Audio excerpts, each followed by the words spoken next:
Are there any Christians in this house? Christians in this house? So, we have a blood donation camp. And I just finished donating my blood, and I'm here standing before you. Because the Bible says, if we have love of God, then we are always looking out for ways to bless others, love others, and to do good to others. Amen? And I want to tell you, when you begin to think blood donation, might be there are a lot of thoughts running in your mind, and you might be having all kinds of fear. But the joy to see that when you are donating that blood, somebody who is going to die, and that person receives your blood. I remember my dad, when he had a bypass operation, he had to be given 5 bottles of blood. And during that time, we had no problem because our friends were plenty, family members were plenty, so no problem. But that blood that he received, he lived the next 15 years. Are you listening?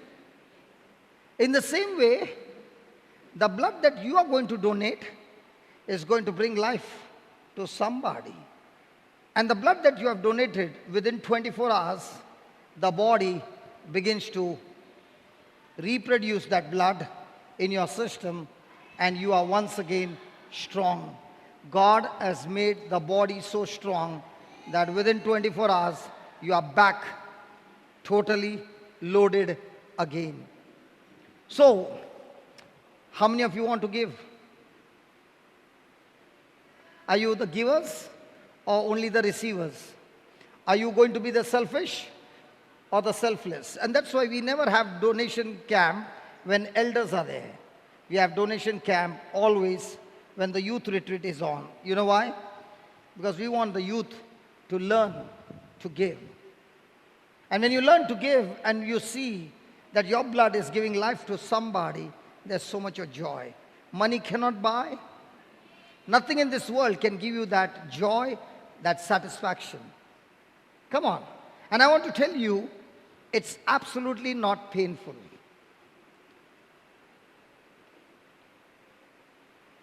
Can I make a small prayer?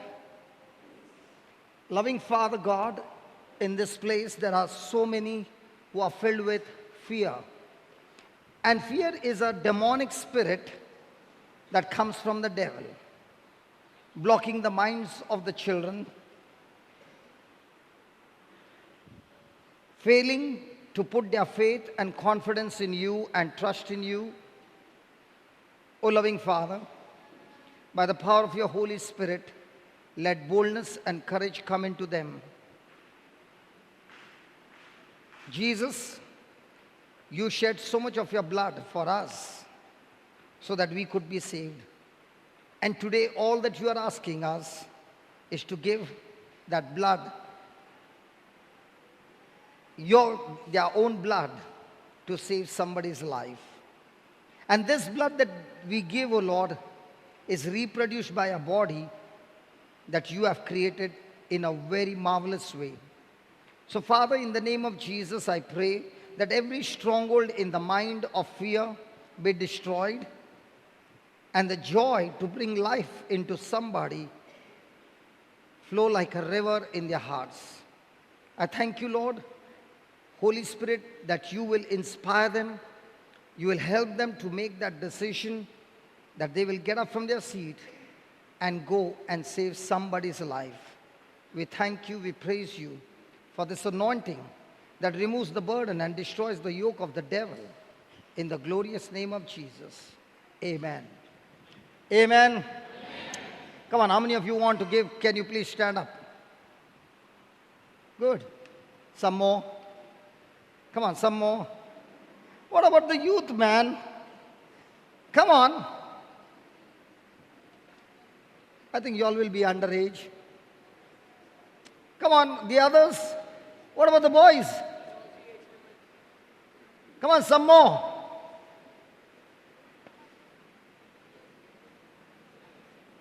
Come on, some more. Thank you. Come on, some more. Thank you. Come on, some more. Come on, some more. Come on, children. Not everybody go. The volunteers will tell you what to do. Hallelujah. Hallelujah. Come on, some more.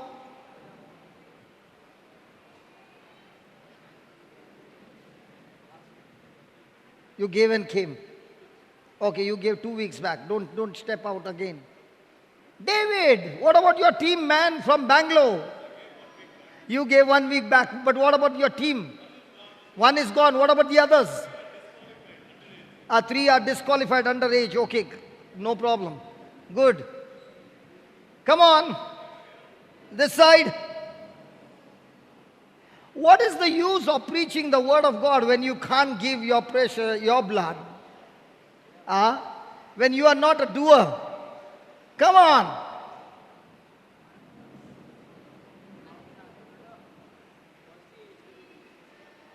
Come on, children.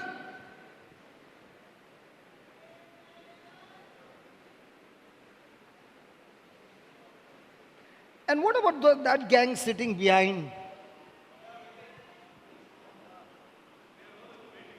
They are all in the waiting list to go there? Okay. Okay. Flori, you also went and came. Miriam, going? Very good. Hallelujah. Hallelujah. Praise the Lord. Okay. Now that you have stood up, okay. Father, thank you for giving them courage and boldness, and let them experience the joy of being a giver in their life. We thank you, we praise you. In Jesus' name, amen. Yeah, please sit down. They'll call you, okay? Okay? Okay, let's quickly go to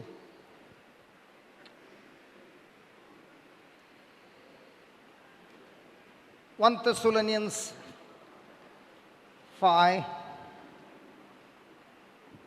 and verse number 7.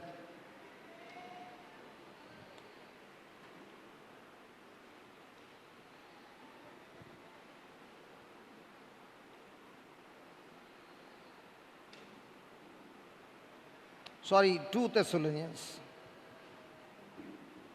Oh God, where am I? Help me, Jesus.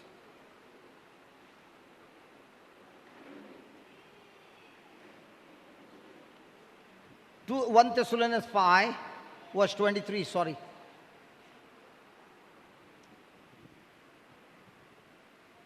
One Thessalonians chapter 5, verse 23.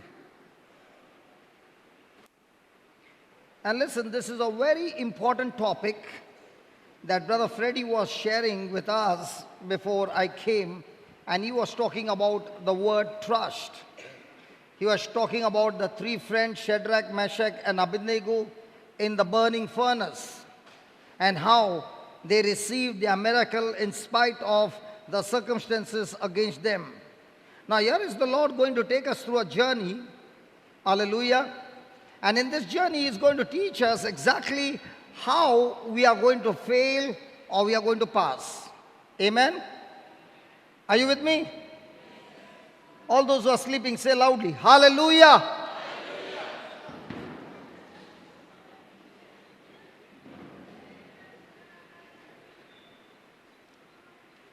Okay, let's read it. And the very God of peace sanctify you wholly, and I pray, God, your whole spirit and soul and body be preserved blameless unto the coming of our Lord Jesus Christ. Look what it's saying. I pray your whole body, soul, and spirit, body, soul, and spirit body, soul, and spirit. The Lord first of all speaks about the spirit, then the soul, and then the body. He doesn't speak first the body.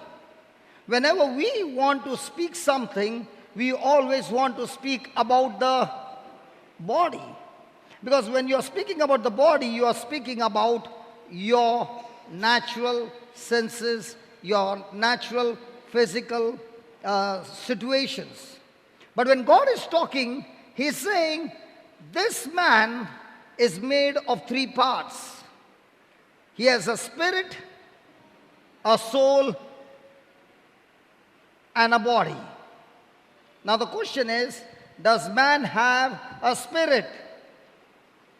Yes or no? Yes. Absolutely no. Man does not have a spirit, but like God, he is a spirit being, and this spirit being has a soul, and this spirit being who has a soul lives in a house called the body. Now, in our lives, we know that I have a mind, I have a body, but very rarely people will ever know that I am a spirit being. Hallelujah. Just put the diagram, please. Okay. Now, the blue color that you see, the black color that you see is your spirit. Now.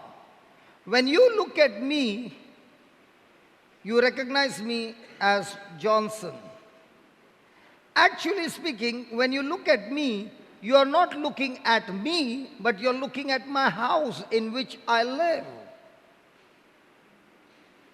The real me is my spirit who lives in a house called the body, and this spirit has a soul where my emotions are, my feelings are, my intelligence are, my desires are, my will is, all these things are in my soul.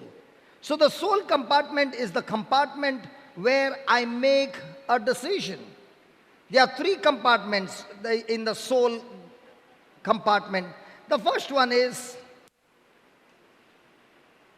the choosing. Hallelujah.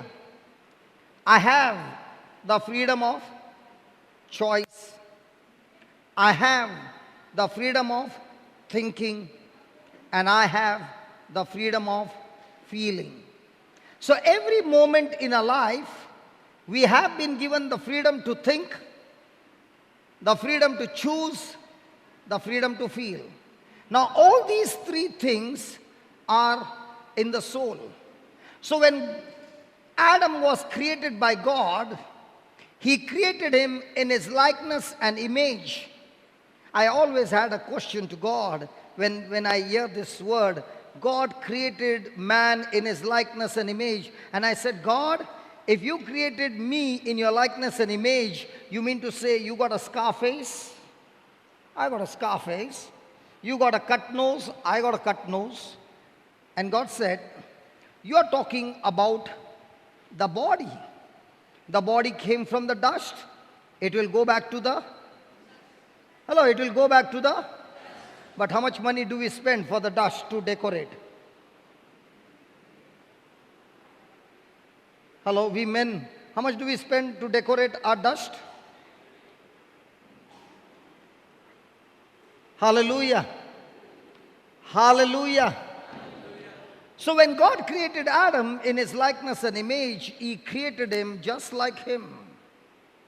And we know that when God created Adam and He gave him the Garden of Eden, He gave him the authority, He gave him the power, He gave him everything, but yet Adam was very sad.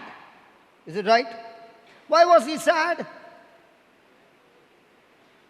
Can anybody tell me why was he sad?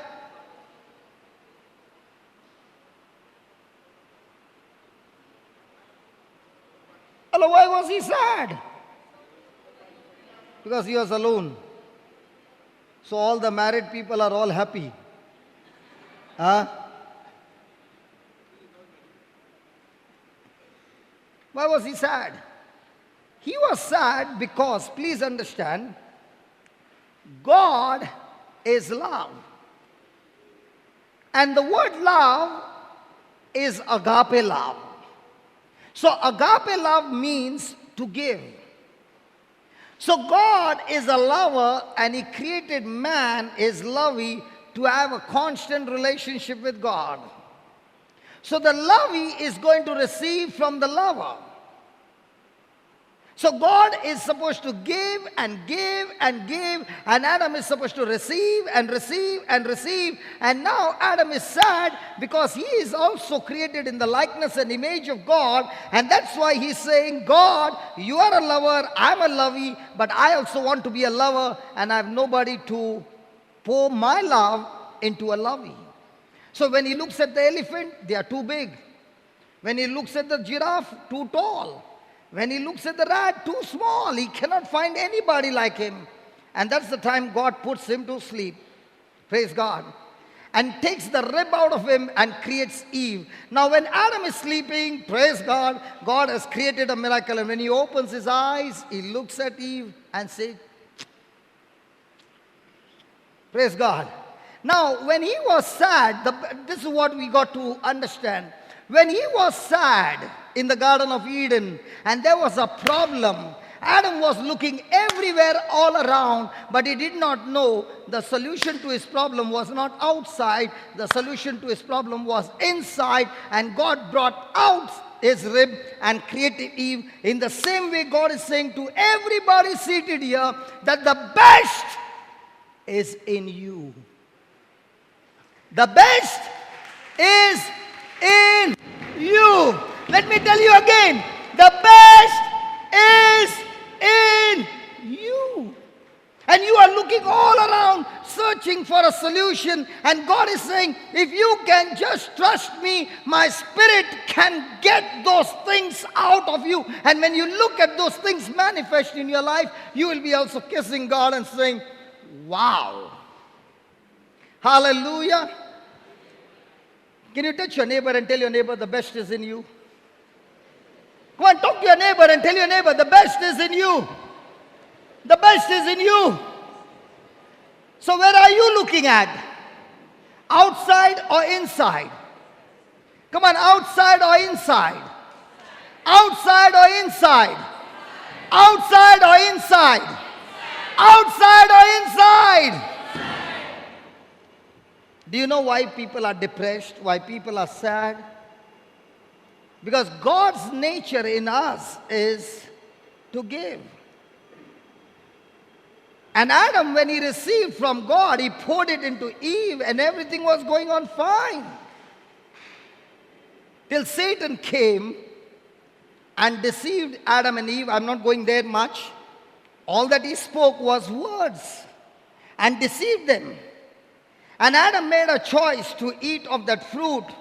And when he ate of that fruit, what happened? That spirit, where God is spirit and he speaks to man in spirit and man worship gods in spirit, that spirit got corrupted. And when that got corrupted, man spiritually died. And now that man got no longer the nature of God, but that man now has the nature of the devil. And what's the nature of the devil? Selfishness. All the time thinking about myself. Now, how many people are talking here? At this moment, how many people are talking over here? Come on, talk to me, man. How many people are talking? You will say one. Absolutely wrong. From everybody's mind, your mind is talking to you. Because when I told you, how many of you want to go and donate your blood? The mind is saying, not me. No, not me. So man, when he disobeyed God, he got the nature of Satan, And he became extremely selfish. He became self-centered. He is only interested in his own benefits. He is only interested in his comfort. And that's the nature of man. And the root cause of every crisis and destruction in our life is selfishness. And that's why man became so selfish that he began to live his life based on his senses. Now, God gave us 5 senses: the power to see, the power to hear, the power to taste, the power to smell, the power to touch and feel. He gave us these senses. But he never gave these senses to govern our life, rule over our life, but he wants us to be ruled by the word of God. Hallelujah. Hallelujah. So every child that has been born in this world is born in the kingdom of darkness, and the child is born in corruption, and the child is born with a fallen nature of man that is extremely selfish. Hallelujah. Now, can I ask you a question? Can a 6-month-old child commit sin? All the mothers I'm asking first, then I'll ask the children. Mothers, can a 6-month-old child commit sin? Father, I'm asking you, can a 6-month-old child commit sin? Okay, the youth. Yes, no, no, yes, yes, yes. How? How? I did not say 6 years, I said 6 months. Okay, let's take an example. The mama is with the baby, takes the baby, keeps the baby on the bed. And now she takes the neighbor's baby and starts kissing the baby. And this baby is watching. What does this baby do? And what is that crying called as? Jealousy. Okay, praise God. Now, who spends more time with the baby, the mama or the dada? The dada, very good. The dada. Dada. Dada. Dada. Dada. Dada. Dada. Dada. Dada. Dada. Okay, conclusion. Mamas teach the baby jealousy.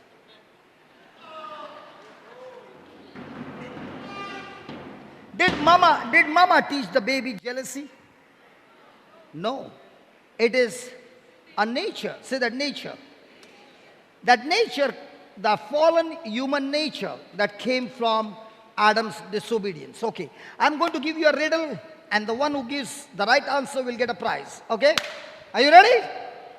I got 2 beautiful snow white pets. I'm not going to name them. Then I take both these pets and give them a good shampoo bath, Johnson & Johnson baby shampoo bath.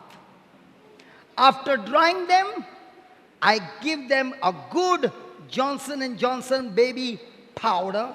They smell good. Then I put a little lipstick on both of them, praise God, and a red bow. And when everything is over, I leave them out to play together. Okay? I go to the market and I come back.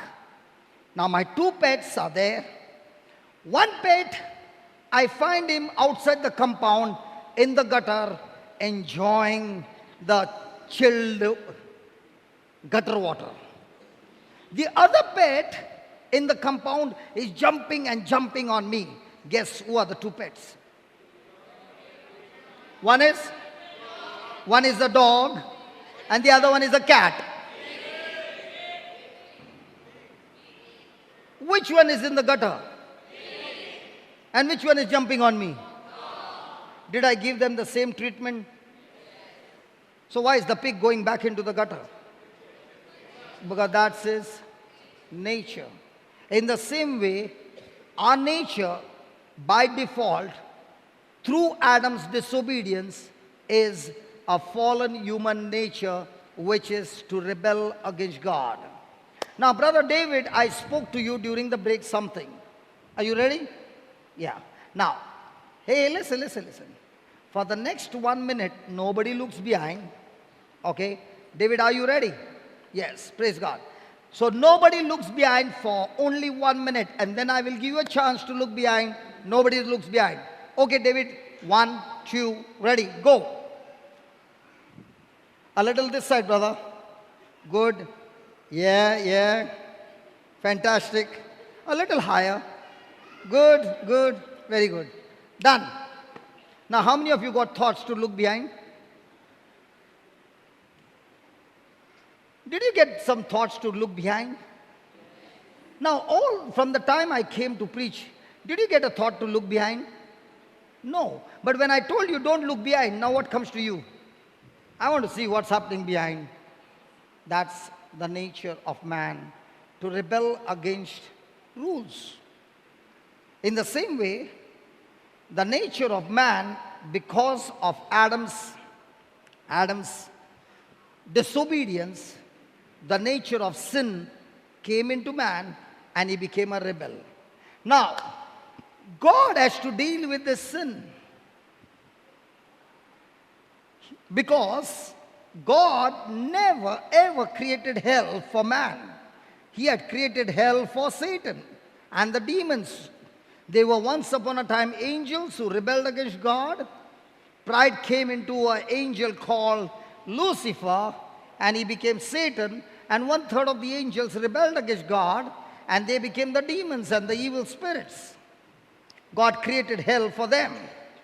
But what did Satan do? Satan deceived man, got him into disobedience, that is Adam, and through Adam came the sin nature in man. Now, if I have to ask everybody, do you love God? Everybody will say, yeah. Do you want to pray to God? Yeah. Do you want to fellowship with God? Yeah. Do you want good things from God? Yeah. Do you want the Holy Spirit to lead you? Yeah. Do you want to get up in the morning and worship God? Yeah. Now, all this is my desire. But do I put it into practice? Am I able to put it into practice?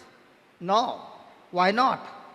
Because there's a force, there's a spirit that is blocking me or stopping me from going in that direction. So God has to deal with the sin nature. And that's why God has to send his son Jesus on this planet Earth. Now, just put that Romans chapter 5 and verse number 17. Or first put 19. And we'll come back to this figure. Okay, now please read that. For by one man's disobedience, many became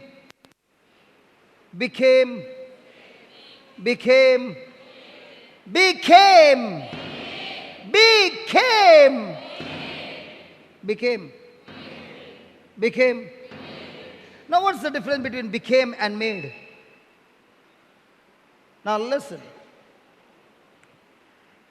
Adam was created or made in the likeness and image of God. But the day he disobeyed God, his action of disobedience brought him to a place where he became a sinner. But when he became a sinner, you and I did not commit sin to become a sinner. Because he became a sinner, from him we were made sinners. So I'm not a sinner because I committed sin. I am a sinner because I was made a sinner, or I was injected with a virus called sin in me through Adam's disobedience. Hallelujah. Hallelujah. For example, a person has got dengue or malaria or HIV, and that virus is there. And now that person comes in contact with the other person, and now that virus is transmitted to the other person. Now he also gets the same infection. In the same way, sin is a spiritual infection that came from Adam, and that came from Satan, and he injected into Adam when he disobeyed God. And now that same virus has come to the whole human race, and therefore every person on this planet earth has committed sin and fallen short of the glory of God. And that is why every human being is destined to go to hell. Now God has to deal with this problem, and that's why he has to send somebody like Adam.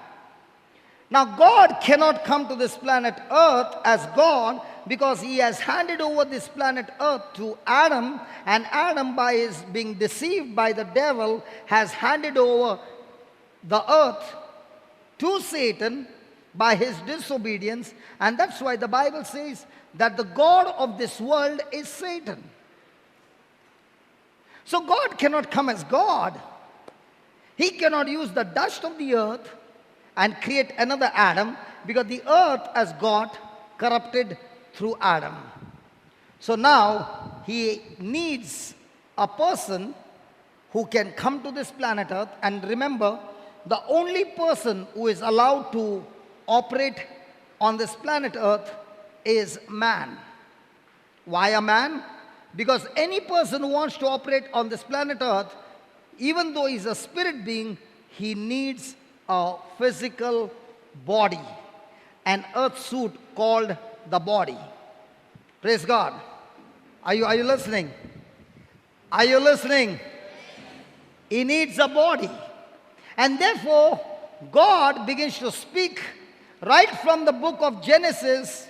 When Adam fell and into sin and got deceived, God began to speak the prophecy that a son of a seed of a woman will crush the head of Satan. And he began to prophesy words after words after words. Generation after generation went by, and there came a woman, her name is Mary, and God spoke to her through the angel Gabriel a word. Because even though God is a spirit being, he needs a human body, and the only person who can give a human body is the womb of a woman. Are you with me? Now, just put the 17th verse.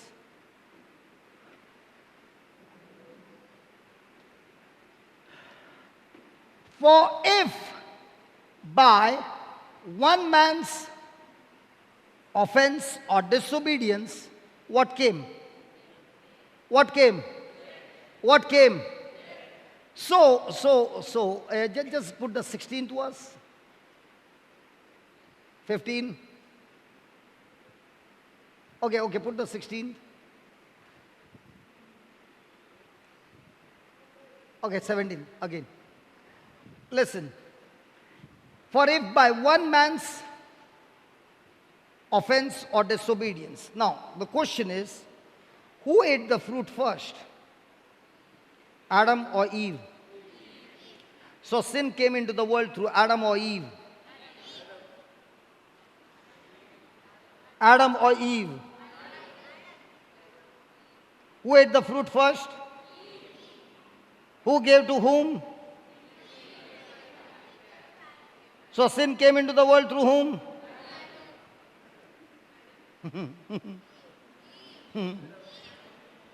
God is a partial God. When a woman disobeyed God, no problem. When Adam disobeyed God, he says sin came into the world through Adam. Even there is another partiality. The angel Gabriel comes and speaks to Sequeira, you are going to have a son. Praise God. And he says, how is it possible? I am an old man. My wife is an old woman. And the angel Gabriel says, you doubted me? You doubted me? You shall be dumb. 6 months later on, the same angel comes to a woman, not a man, this time to a woman. Her name is Mary. And she also asked the same question, how is it possible? I know no man. And this time, the angel Gabriel said, explains to her, and he leaves. Conclusion, when men ask question, they become dumb. When women ask question, they become pregnant. Isn't that partiality, David? So when we men ask a question, we become dumb. When she asked a question, she became pregnant. Do you know why this is? When Sequeira asked a question, he asked a question and he kept saying, not possible, not possible. I'm an old man, she is an old lady. Now, who is supposed to come first, John the Baptist or Jesus? He is supposed to come to prepare the way of the Lord. Now, when Sequeira is going on saying, no, no, no, no, no, no, and yesterday we learned, Freddie was speaking about life and death is in the power of the tongue, praise God. And when Sequeira is saying, no, no, no, no, no, and God is saying, yes, yes, yes, yes, yes, God has only one chance, shut down the engine.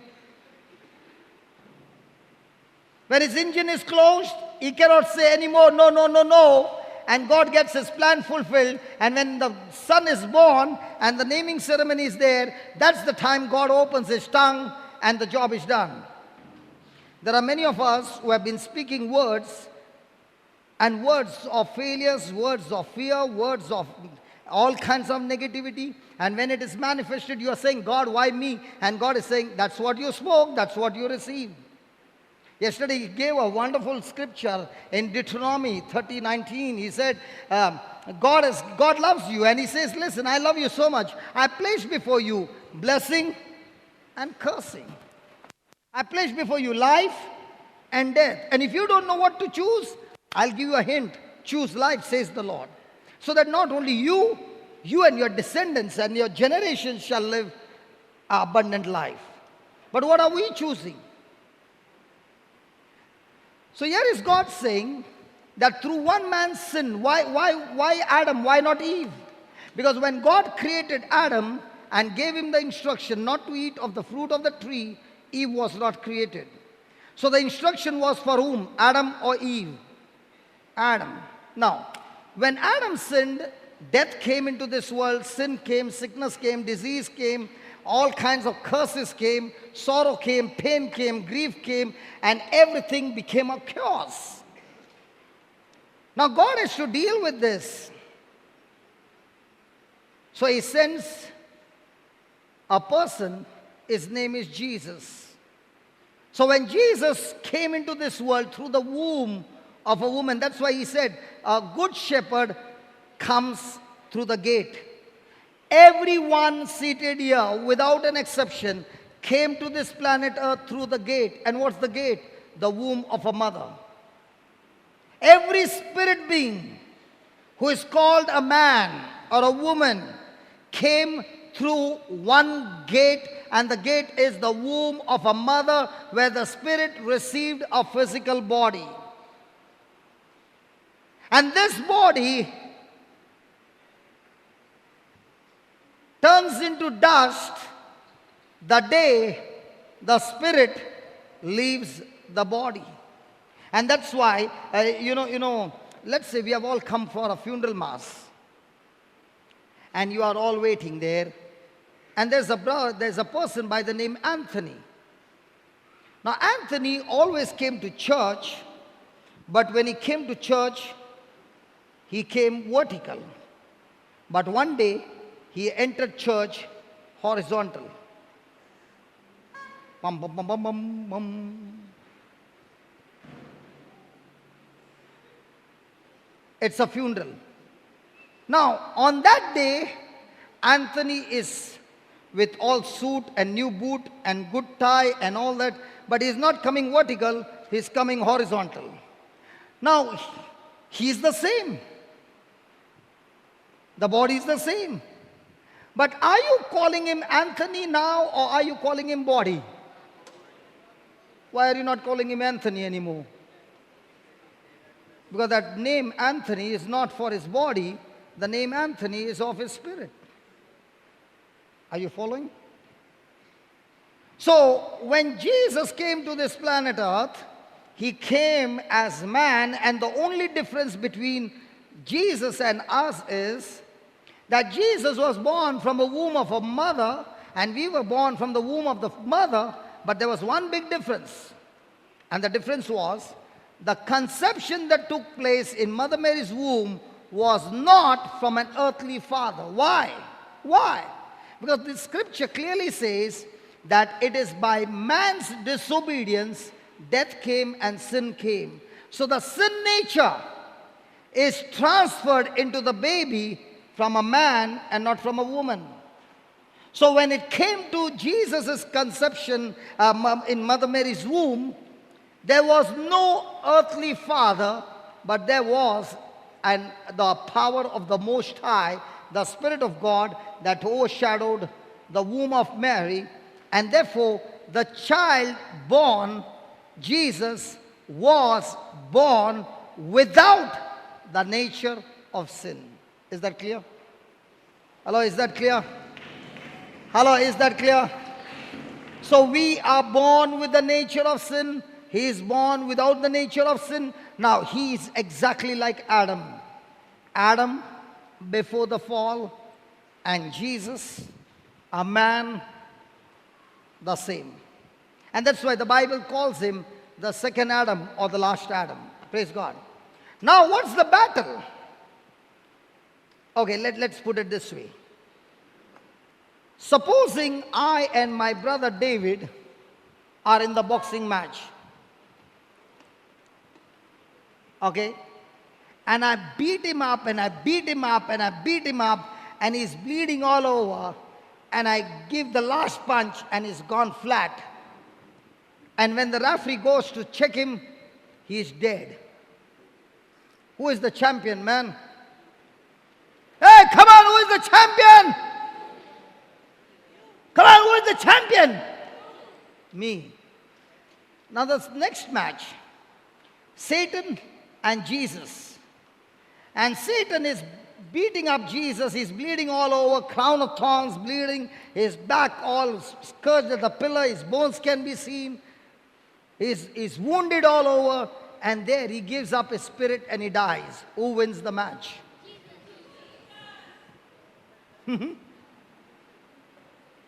When he died, I won the match. When Jesus died, who won the match?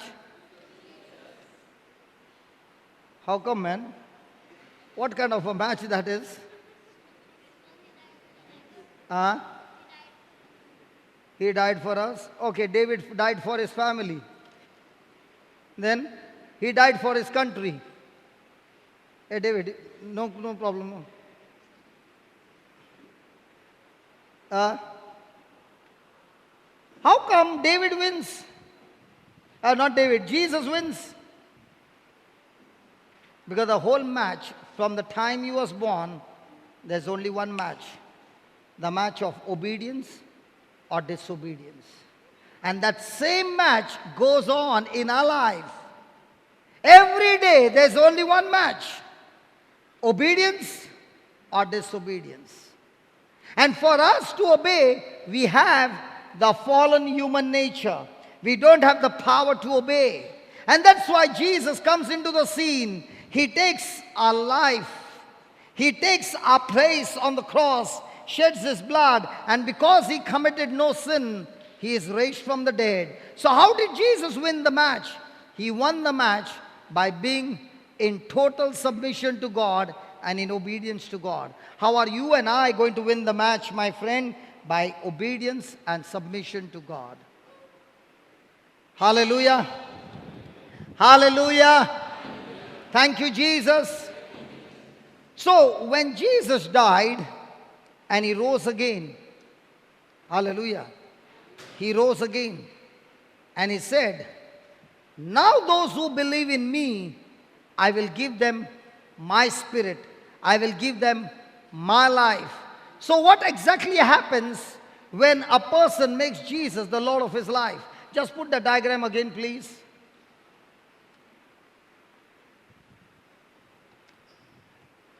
Now, can you see three colors? There is a black, there is a blue, and there is a green.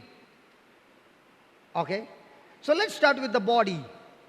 What I touch with my hands and I feel is my body. So this is the house in which I live. Now, what is the soul?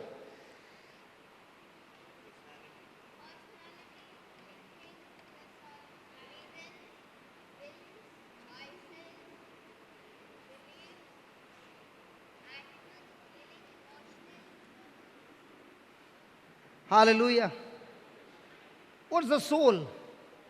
My mind, my thinking, my power to choose, my power to feel, my willpower, my desires, my beliefs, my attitudes, my memories. All this is stored in my soul. Now, if I have to touch your body, will you feel it? Hello? Will you feel it? Yes. Now, I can touch your body and you will feel it. Can I touch your soul? Hey, can I touch your soul? And you will feel it? How? I can make you angry. I can make you bitter. I can make you crying. I can make you all this. I can make with my words. So, my soul, my body is designed to get connected to the physical world. But there is a world out there which is more powerful than the physical world. Both you, come and sit here. I don't want you to talk next time. Praise God. Hallelujah. Because this is where your whole future is going to be. Listen, you understand this topic. From the next moment you will find the Holy Spirit doing mighty signs and wonders through your hands. Please. You will find you are living a life in the supernatural. Please. Okay? A person can be the worst of the worst gangster. When he understands this topic, he will not only come out of that problem, but he will live a victorious life. Any kind of addiction, any kind of bad habits can be destroyed. Any kind of failure can be turned into success. And this is the truth. What was I sharing?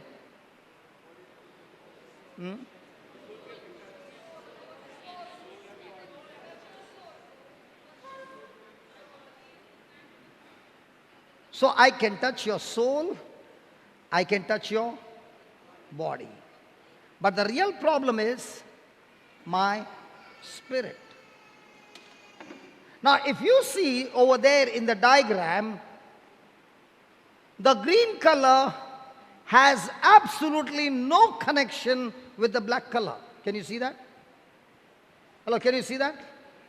So in other words, the body has absolutely no connection with my spirit.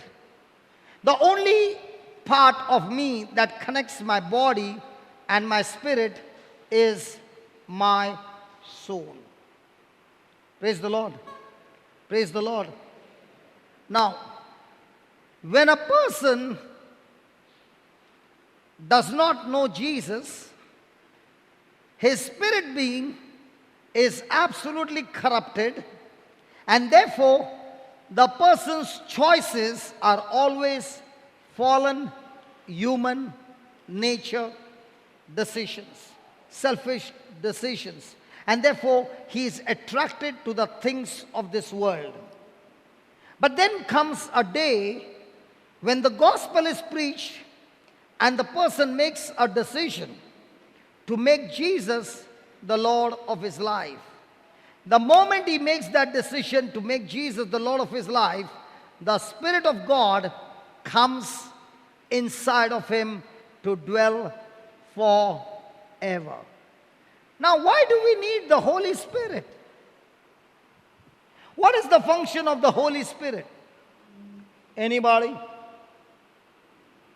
The very important function of the Holy Spirit is to lead me to spiritual truths.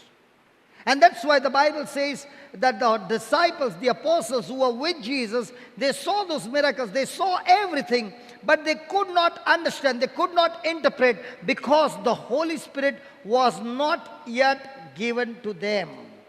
But when that same person, those same people, simple fishermen, when they received the Holy Spirit is the one who led them to all truths. Praise God. Praise God.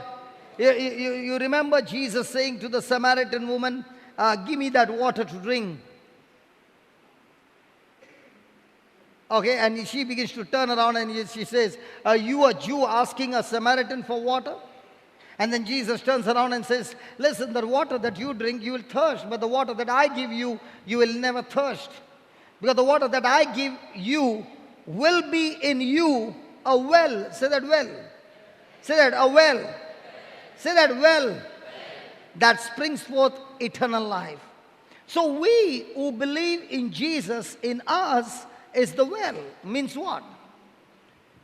A power of God. The life of God. A relationship with God. So the fullness of God, the whole fellowship with God, or the love of God, everything is in our spirit. Now, a big question comes to your mind. If this power which you say is in my spirit, how come I cannot feel it? Because remember, Jesus said, what is of the flesh is of the flesh, and what is of the spirit is of the spirit.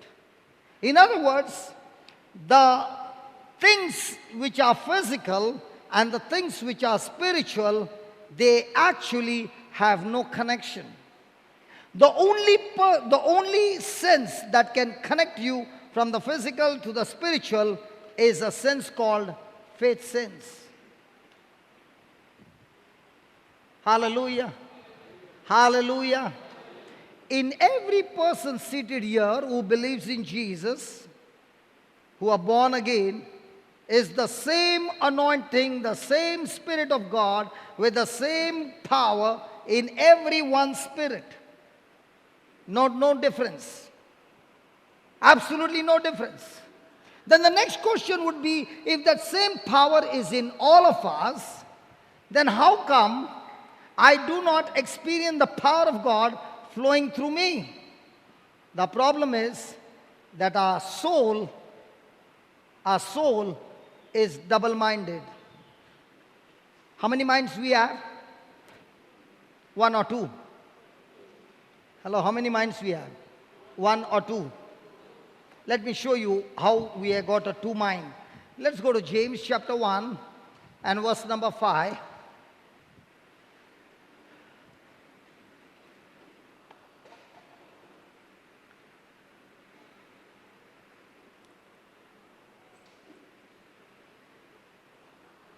Are you ready? If any of you lack wisdom, let him ask of God, that gives to some men, gives to all men liberally, and upbraideth not, and it shall be given to him. 6. But let him ask in.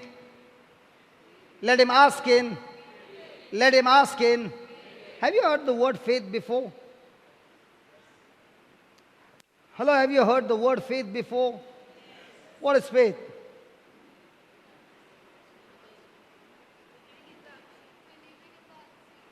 What is faith? Believing in the unseen. Okay.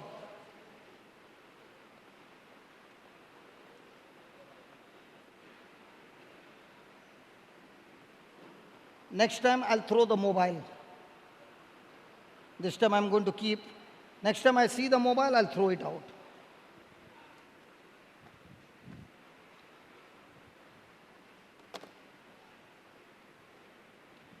Hallelujah. What was I saying? Faith, faith, faith. Let's say this baby is sitting here. Okay? And as she's sitting, the chair breaks and she falls. Now, when you saw that chair broke down, you saw it with your eyes, and you are much heavier than that girl, what will come to your mind? Now, for example, she's sitting with a cross leg. When she sees her, no problem. When she sees her chair break down, will you still be on a cross leg? Or now will you be on an alert zone? Come on. Are you going to be on an alert zone? Yeah, because you are saying, she's lighter than me and her chair broke. That's the same company, the same chair, my chair will also break. So now, what made you on an alert zone? Faith. But this faith, what you are talking about, is called a human natural faith that comes through your senses.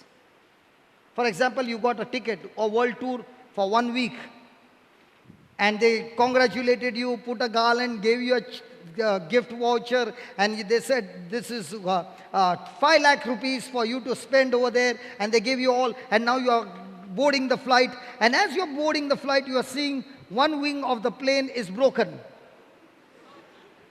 How many of you want to go on a world tour?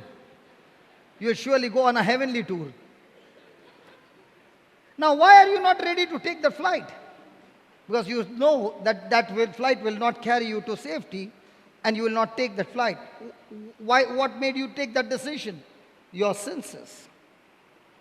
Are you following? But what God is talking about, faith, is not something that you are seeing with your physical eyes. You are confident. You are confident, and you are relying on your spiritual eyes. You know, Freddie was going on saying trust and trust and trust and trust. Which one, what's the difference between faith and trust? Have you heard the word trust? That's what he was saying. And there's also a word called faith. So what's the difference? How many of you have faith? How many have faith in God? Good, good, good. Hallelujah. Good, good, good. So what's the difference between faith and trust? The first thing, when a person is saying, I have faith, he's saying, I am relying on something that is unseen. For example, the three of you are here. Correct? Who is sitting next to you? He. Who is sitting in between you? Between you two? No one. No one. But is there somebody there? You can't see. Okay. Now the same question. Do you believe there is internet connection here? Internet line, Wi-Fi? A radio signal? TV signal? Can you see it? But do you believe it? How can you believe it? Because now you are looking into that mobile for the network, right? Just as you cannot see, but you believe, in the same way God is saying, the spiritual world is so real and so vast and so powerful that you can see the spiritual world through a mirror called the Bible. For example, I asked them, do you believe there is somebody sitting in between? They said, no, there's nobody. But the Bible says God has sent his angels charge over you. So who is sitting next to you? But do we believe? Do you believe Jesus is here? How do you believe? Huh? How do you believe? Which word of God? Where 2 or 3 are gathered together in my name, I am in your midst. What happens when you are in the washroom? Are you taking somebody there so that Jesus can be with you? What happens when you are alone? Did he say, I will never leave you nor forsake you, I am with you till the end of time? Come on, did he say that? Okay, let's lift our hands and let's pray. Say this. Jesus, I love you. I thank you. Jesus, come into my heart. Jesus, come into my heart. Come into my heart. Look at all of you saying that. Shame on you. You know what he's saying? When did I go out of your heart? Because he is the one who said, I will never leave you nor forsake you. So when you say, Jesus, come into my heart, he says, that day when you made the first prayer and welcomed me in your heart, from that time I'm in your heart. When did I go out? So most of the time our prayers are not in line with the Word of God. They are contradicting to the Word of God. Because our prayers are based on our senses and not on the Word of God. Hallelujah. I remember many years back, might be in 2002, I used to go to Bandra in a village to preach the Word of God. And there was this beautiful girl over there. She was, I think at that time, might be in 12th standard. And that day I was speaking about the angels. And in our Bible study during that time, after the whole thing is over, each student has to make a prayer on what that student has understood on that evening preaching. And this beautiful girl, she began to say this prayer. I've not yet forgotten that prayer.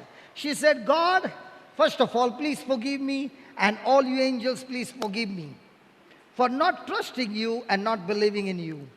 Lord, as you know, when I go to my house every day, every evening at around 7 o'clock, there are these boys who are waiting on the streets, and they know me that I'm going through that lonely road, and they chase me and abuse me physically every day, and I keep on running.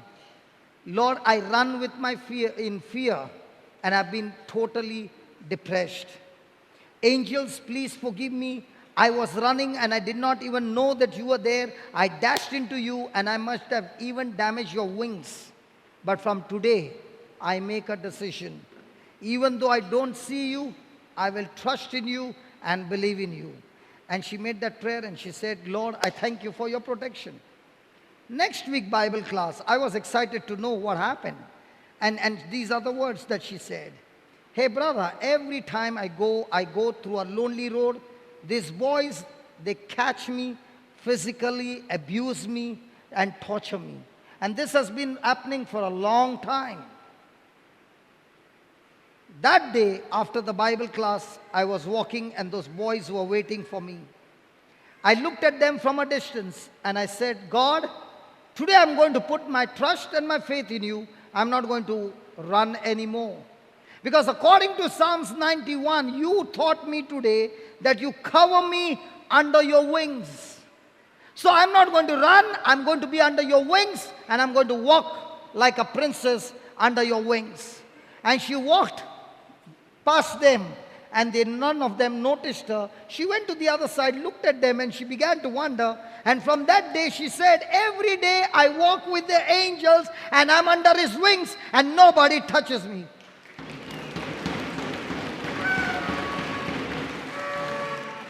Now what did she do? With eyes, she saw those same boys. With eyes, she saw no wings around her. But with that scripture, she said, God, even though I cannot see because you are a spirit, and my senses can only make me understand and see the things which are seen. Faith can make me see things which are beyond the seen. Where did she get that faith? She got that faith from that scripture. Has anybody traveled by train? Hello? Has anybody traveled by train? Let's say you are traveling from Goa to Bombay and the train has come from Mangalore and I'm sitting on your seat. And you come inside and you are watching me sit on that seat. And you're saying, we are strangers. And what will you say? Huh? A motu urja? What? Excuse me. Excuse me. Okay, let's say you are saying, excuse me. And what will you say? That's your seat. I'll tell you, show me your ticket. What will you do? So I'll look at your ticket, put it out of the window. Now what will you do? Now what will you do? Gaya. So who is sitting now?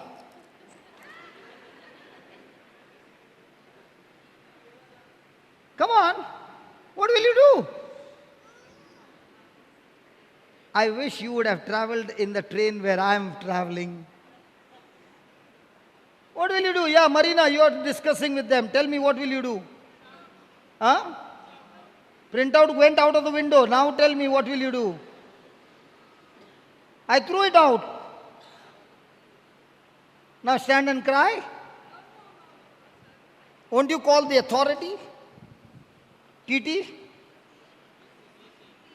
TC, okay, TC, okay. You will call him? Will he check your ticket, which is already gone out? Doesn't matter, praise God. Will he check my ticket as well? The one who is having the valid ticket will sit on that seat? Come on. Even when you are boarding the train and there's a big rush and everybody is going in and you are the last person to enter in, are you worried about your seat if you got a confirmed ticket? That's exactly what is faith all about.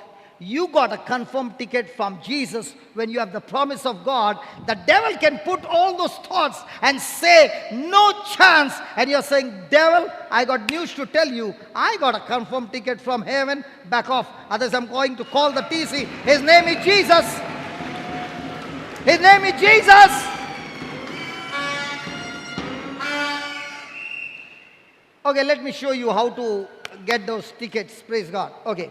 Is there anybody who has got a migraine or a headache or a heaviness in your head? Lord, let there be some people. Migraine. At least looking at me, you will get a headache here. Only one. Two. Anybody else? Come on. Three. Can you stand? Can you stand? Can you stand? Can you stand? People with headache, can you stand? Can you stand? Good. All ladies have got headache, men. Men know how to give headache. Praise God. Okay. Anybody else? Headache? Okay. Now, I'm not going to pray. I'm going to give you a... What I'm going to give you a? Ticket. Anybody suffering from migraine? Migraine. Okay, there one. Anybody else? Migraine? Because when you suffer from migraine, headache, you take anacin, metacin, crocin, alsin. And you take what? Medicine. That also sin. Okay. Give me Isaiah 61 verse 3. Now we will have different kinds of tickets and we'll see how people get healed. Yeah. To appoint unto them that mourn in Zion, to give unto them beauty for ashes, the oil of joy for mourning, the garment of,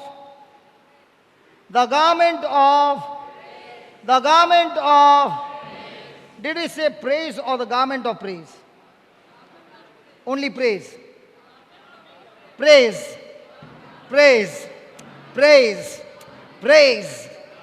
Garment of praise for the spirit of heaviness. Now, don't feel bad, okay? I'm just asking you a question. Don't get annoyed with me. I see you all with beautiful garments covered up. Now, I want to ask you, when you are in good mood, you wear garment. When you are in bad mood, you don't wear garments.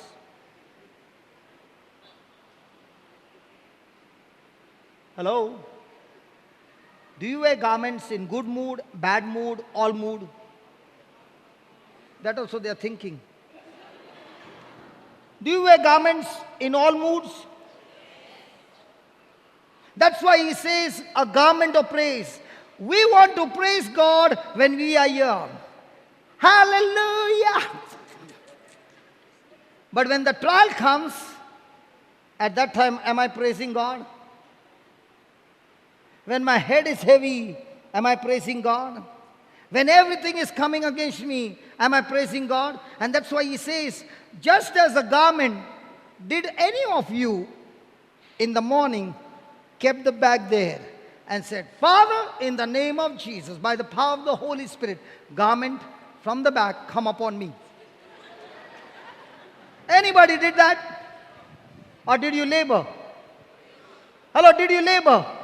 In the same way, when you are in good mood, bad mood, any mood, you have to labor to get this mind into praise. And that's what Paul and Silas did in the prison. That natural human nature would have been grumbling, complaining, and murmuring, and getting bitter and angry and offended with God because God, you did not show up. But what were they doing? They went against the human nature and began to operate in faith and began to praise God. Now, when a person goes from a natural human nature to the faith that comes from the promise of God, that's when the supernatural begins to happen in that person's life.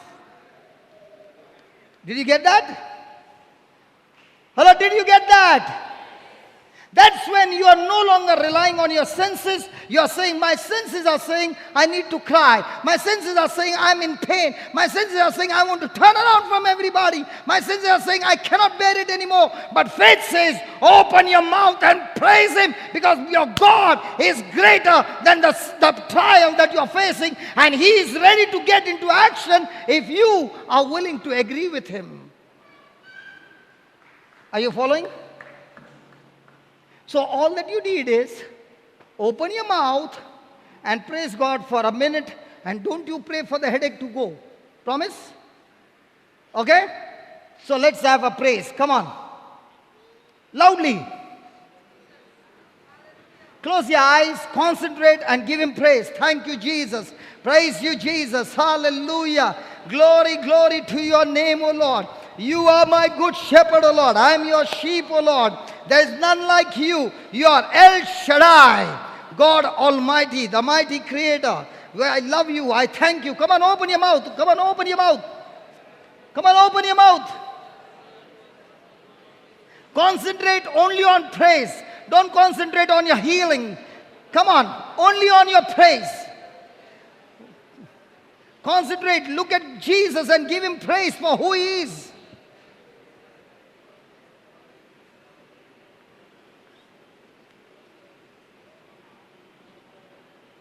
Praise the Lord. Now, is the headache there? Okay. It's gone? It's gone. What about you? You can't feel it now? It's gone. Okay, what about you? It's gone. What about you? It's gone. What about you? Say it loudly. No, it's gone. What about you? It's gone. See? What about you? It's still there. Open your mouth loudly. The rest can sit down. Okay, all those who got problems in the bones can stand up. All those who got problems in the bones. You got a joint problem, arthritis problem, or any problem in your bones, please stand up. Or you got an extra bone growth or whatever bones. Oh.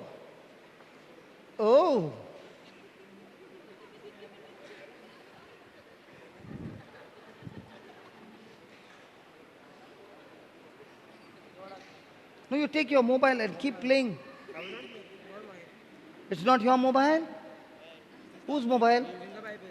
Huh? Using the Bible. You were using the Bible that time? Auction also even next to me. Okay. Okay. Bones.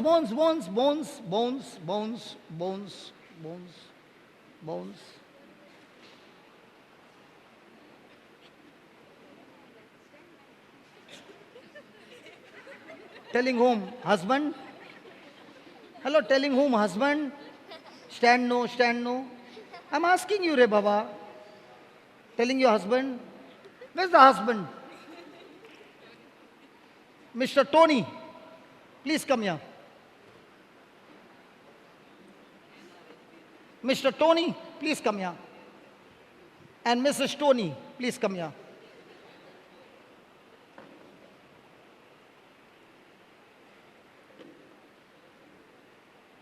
Is having joint problems?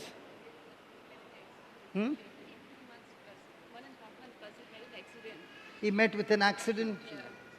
And the wife is so much telling you, get up, get up, get up, and you're not even getting up. Okay, come. Come, stand here. Stand down.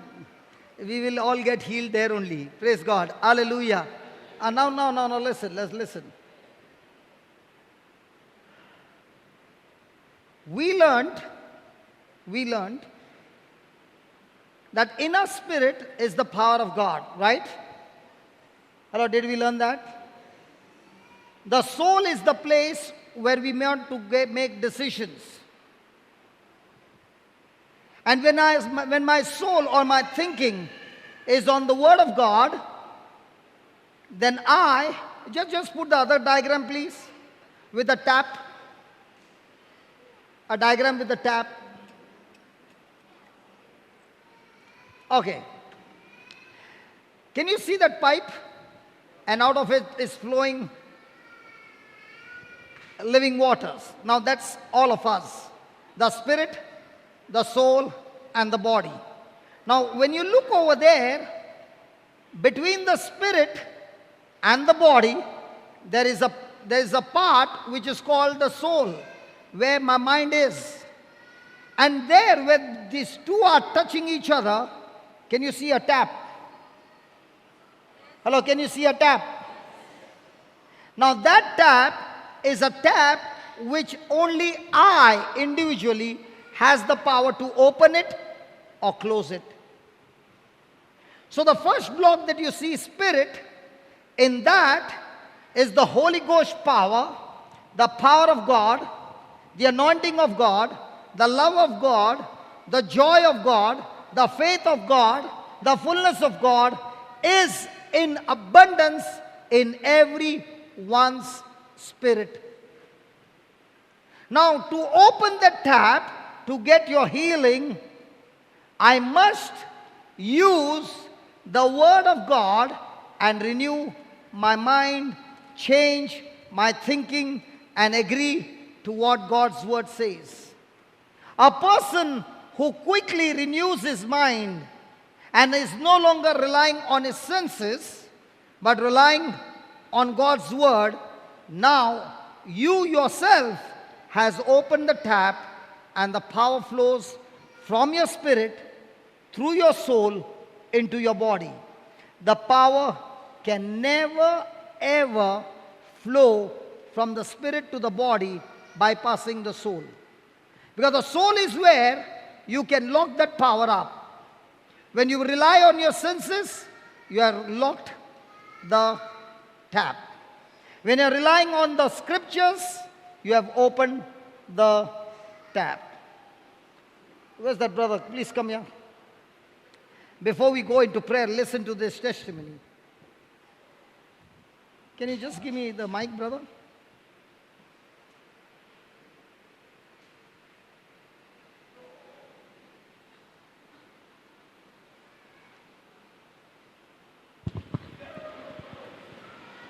You brought the report also? Yeah, I found it the next day. Okay. Go share with them. Praise the Lord. I'm coming from Savarde, a town called Savarde, Kuchare, from Goa. And one day I went to a restaurant with my friends, around 6 of them. And I always had the habit of leaning towards the wall whenever I go to a restaurant on the seat. So in 2013, I went to my favorite place and I just leaned on the wall. And I could feel something here in my shoulder blade. So I just checked the wall. I just checked the surface of the wall. I thought there's a hump for the wall. But there was nothing. The wall was flat. And then again I leaned on the wall. I could feel some pain here. It's here, between my shoulder blade. So there was a lump. And how big? It was the size of a pound, a bread. That big lump? Yeah, yes, brother. Please listen. The lump was a size of a bread. Then, Not a pav, not a sliced bread. Bada pav. So it was so big, and I went to the doctor. It was in 2013, and the doctor took an X-ray, but we could not see anything, just my bone and my ribs. So the doctor said you'll have to do some more tests to see what it is actually. So I was scared, and I said okay. so I was, so his mind, double-minded. His mind is on the scripture or his mind is on the power. Okay, his mind is on the scripture or the test that he's going to go through. We'll study, yeah, go ahead. Then, very good, go ahead. Okay. Then I was scared, and I never went to the doctor. And he said, you have to do biopsy and see what is there inside. And then we'll have to operate you. So I never went after that. And all these years, I could not sleep on my left side. It was hurting. So I was wondering, like, for so many years, why am I living with that thing inside me? And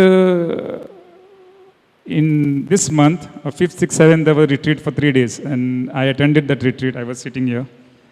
And I went home. And on 10th of this month, brother was preaching. And I was in my bedroom watching TV. He was in the bedroom. I was preaching, means I did not go to his bedroom. He was in his house, and on a cable TV, he was watching the preaching. And brother was preaching about Jesus cursing a fig tree. It was Mark 11, verse 12. And brother called some people who had arthritis. They came from this side. And then brother prayed over them. And I then prayed over them? no, you commanded. So then, and then brother said, those who are having lumps or tumors, you used that word tumor. And I didn't know what that was, tumor, because I never went to the doctor to see what it was. But it was there for 4 years now, from 2013. So then brother said to those people who were here, he said to curse that tumor in the name of Jesus. And I stood up there. I was sitting, I stood up. And In your bedroom? In my bedroom. Very good. And then I touched that part, that tumor, whatever, I don't know. And I cursed it in the name of Jesus. I said, die down to your roots. Right now, I command you, I said. And I don't know what else I said. But I know that I commanded it in the name of Jesus to dry down from the roots. And I was closing my eyes, and I could feel the roots. I could see those roots when I closed my eyes. And then it was on 10th of this month. And on 22nd of this month, this week, I just touched here. And it was not there. So I pressed hard, and I was like searching where it was. I could not find it. And then I had a small book of yours, brother. That small book. I was looking for your number, and I got your number, and I called. Sister Jacqueline, she picked up from Borivali. And I started sharing with her my testimony. And she gave me a quotation that was 1 Peter 2:24, which is here. And I used to always see that quotation when I was sitting here for 3 days. And then she gave me one more quotation for Luke chapter 4, verse 18 and 19. The Spirit of the Lord is upon me. He has anointed me. So I started saying that. And the next morning, it was on 23rd.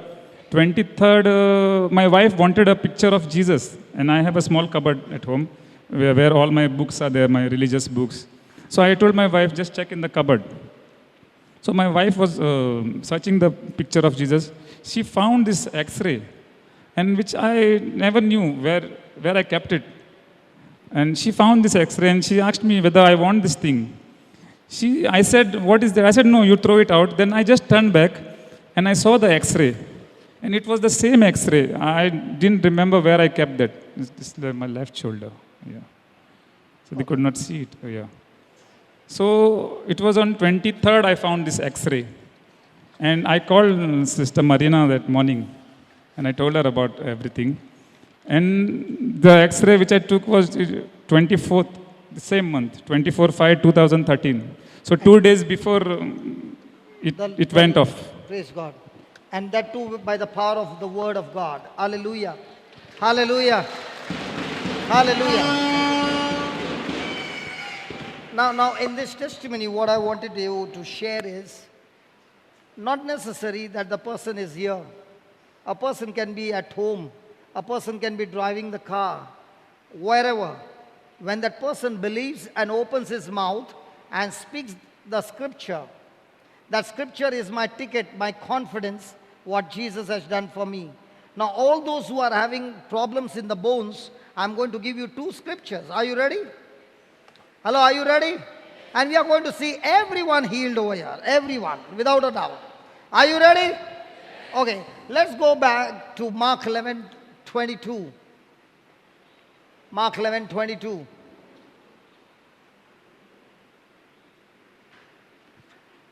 Jesus answering said unto them, have faith in, have faith in, have faith in. Now the testimony that you heard about the brother, he was having faith in God, or was he having faith in the things that he was experiencing? No, before the miracle, for all these years, what he was going through, the situation, the pain, what the doctor had said and all that. What is the first thing that Jesus is saying? Have faith in God. Means get your mind changed from the situation to the word of God. Hallelujah. Where are those boys going? David just asked them, where are they going? Blood camp. Okay. Okay. Hallelujah. I put 23. This is where many people go wrong. Many people who have been praying and seeing no result, this is where you're going wrong. Sister, you wanted me to lay hands on you. And I said, no, I'm not going to lay hands. You are going to lay hands on your own and you will get healed and then we'll go for lunch. Did I say that? Now I want you to see where you are going wrong. Okay, here we go. Verily I say unto you, that whosoever shall pray, shall pray, shall pray, shall pray, shall pray, pray, pray, pray, pray, pray. Pause for a moment and ask yourself, am I praying or am I saying? Praying or saying? See, Jesus also prayed and Jesus also said, at night he would have fellowship with his Father and pray to the Father. But during the day when he was ministering to people, he never prayed to the Father. He said to that sickness. He spoke to the devil.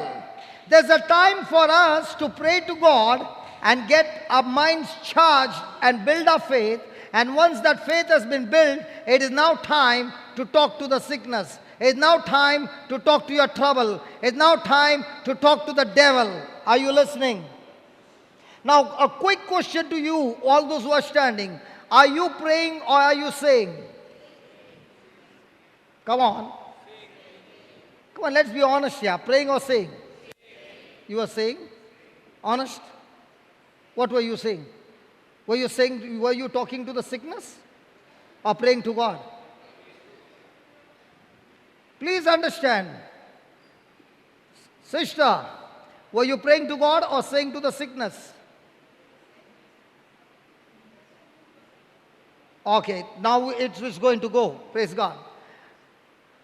Whosoever shall say unto this mountain, be thou removed and be thou cast into the sea, and not doubt in his heart. Now, when this person said some things, he said, I curse you, be dead from the root. Now, he did not check at that moment. He said it and he believed it is finished. But after 10 days, when he put his hands over there, he found it was gone. Now, please understand, when you speak by faith, there are times when things happen instantly, and there are times when things are happening work in progress. Are you following? Are you following? And then he says, do not doubt in your heart. Now what happens is, when you speak it, and let's say there was no manifestation, what comes in your mind and in your heart?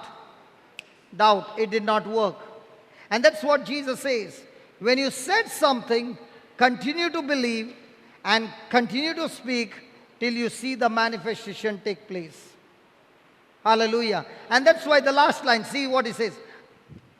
And shall not doubt in his heart, but shall what? But shall what? Believe that those things which he said shall come to pass. So what's my confession every day? Lord, I thank you, it's done. Lord, I thank you, it's done. Thank you, Lord, it's done.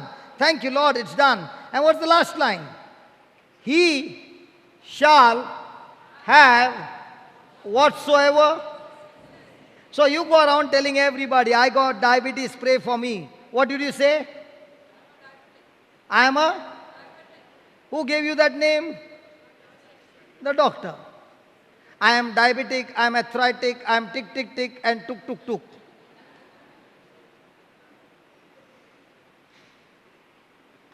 Will you say or pray?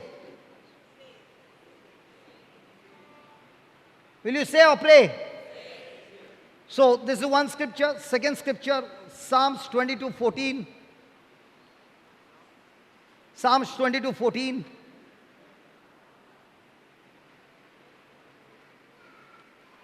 Now this is what Jesus went through. The Bible says, I am poured out like, and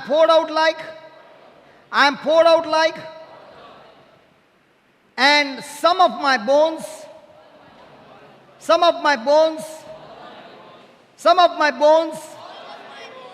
what is he saying? All my bones are out of joint. Why were his bones out of joint? So that your bones can be healed. Now, when we are going to repeat a prayer, okay, I want you to use your video, imagination. Use your imagination that you are looking at Jesus. He is hanging on that cross, and every part of his body is wounded, and his bones are out of joint. They are not broken, but they are out of joint. And they are out of joint so that your bones can be healed.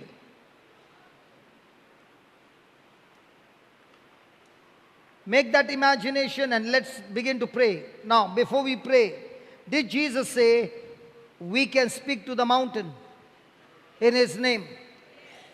So can we speak to the bones? Can we speak to the muscles? Can we speak to the nerves? And did he say in his name when we speak, we shall have whatever we say? Hey, you know what is the good news? The doctor can diagnose what is going wrong in your body and tell you what part of your body is gone wrong.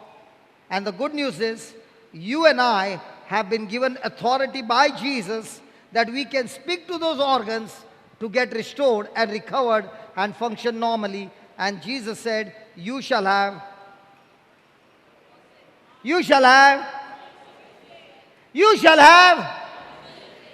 So are you ready? Hello, are you ready? Let's close our eyes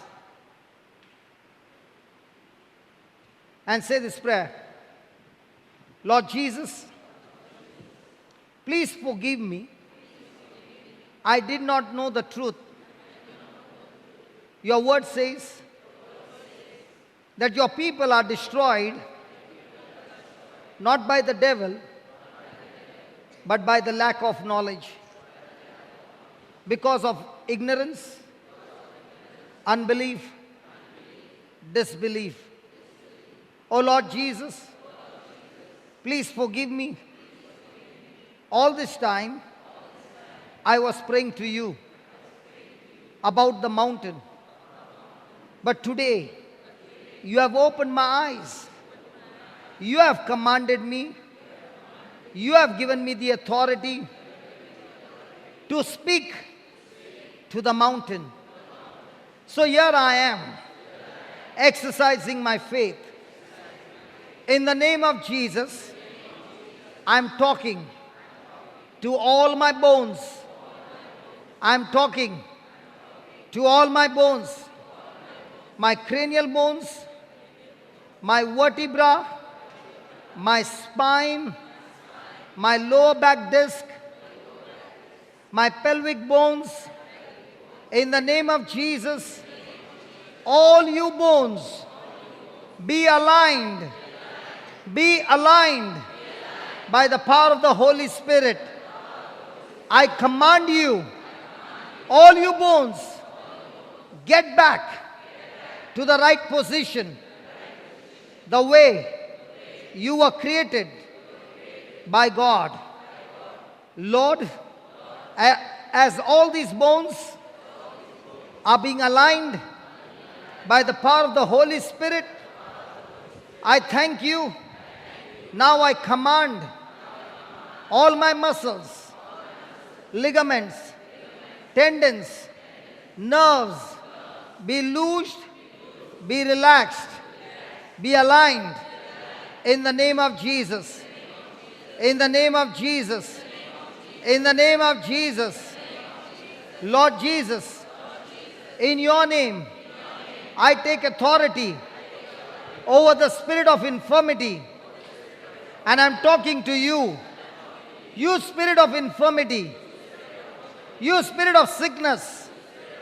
You spirit of arthritis. You spirit of pain.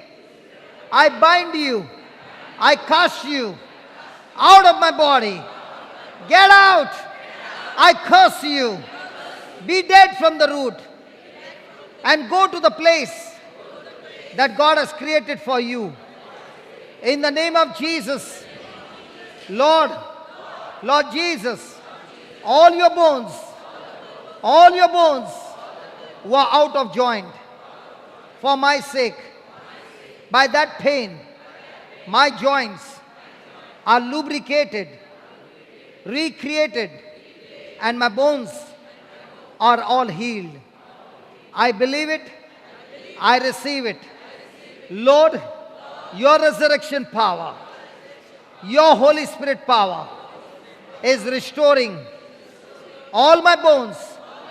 Restoration, restoration, restoration, recovery, recovery, recovery has taken place in my body, and I'm completely set free. I'm completely set free. I'm completely healed now. I'm completely healed now. In the name of Jesus. In the name of Jesus. Hallelujah. Hallelujah. Hallelujah. Now those who are standing, keep on saying hallelujah and begin to move your body. If you had shoulder pain, come on, move your shoulders. If you had leg pain, move your legs. Do something that you could not do and keep on praising God. Come on, keep on praising God. As you are moving the part of your body, come on, keep on praising God. Those who had lumps in your body, I'm talking to that tumor, I'm talking to that lump. In the name of Jesus, you lump, you tumor, I curse you and I cast you out of that body. I command that tumor, I command that cancer, I command that lump, get out of the body, be disappeared completely in the name of Jesus. Thank you, Jesus. Thank you, Jesus. Thank you, Jesus. Oh, thank you, Jesus. Thank you, Jesus. Thank you, Jesus. Thank you, Jesus. Thank you, Jesus. Come on, move your hand, brother. Move your hand. Thank you, Jesus. You can move your hand now. Very good. Come on, keep moving. Keep moving. Keep moving. It's opening up. Praise God. Hallelujah. Hallelujah. Seville, come on, move. Check out. Check out. Come on, move. Praise God. Hallelujah. Hallelujah. Hallelujah. The anointing of the Holy Spirit is working miracles over here. Come on. Keep on moving. Now, all those who are checked, come on, check out what pain you had. Now, is the pain there? Not there. How many years you had this problem? From 2 years, and it's all gone. What about you? Come on, move your ankle. No pain. No pain. Praise God. What about you? Back pain. Come on, move your back. No pain. All gone. How many years you suffered? 5 years. Praise God. Come on, give the Lord a big hand. Come on. What about you? Come on, move. Nothing. All gone. Praise God. God bless you. Seville, what happened? Back pain, all gone. All gone. God bless you. Come on, ask. All gone. What about you, brother? You have to run. Why don't you run? Come on. Go ahead, run. Come on, run. What about the others? What about that? All of you got healed? Hey, sister, did you get healed? And you wanted me to lay hands on you. How many of you got healed? Come on, lift your hands and wave your hands. Can you look what the Lord has done? Hallelujah. Hallelujah. Yeah, you can sit down. Yeah, sit down. Now, was that easy? Hello, was that easy? Do you want me to come and lay hands on you? Hey, just put that diagram again, please. The spirit, soul, body, and with the tap, please. Okay. Now. This is where we miss the mark. Are you ready? Listen to this. The day a person receives Jesus as his Lord, God, and Savior and invites him to come into his heart, he gets born again. Now, when the person gets born again, put that 2 Corinthians 5:17, please, and we'll come back to this diagram. 2 Corinthians 5:17, please. Please read that. Therefore, if any man be in Christ, he is becoming a new creature. He is becoming a new creature. He is becoming a new creature. He is. The Bible doesn't say he is becoming. The Bible says he is. My son has inguinal hernia, What is that? swelling of the prostate. Okay. Now the swelling is there. Yes. Yes. Okay.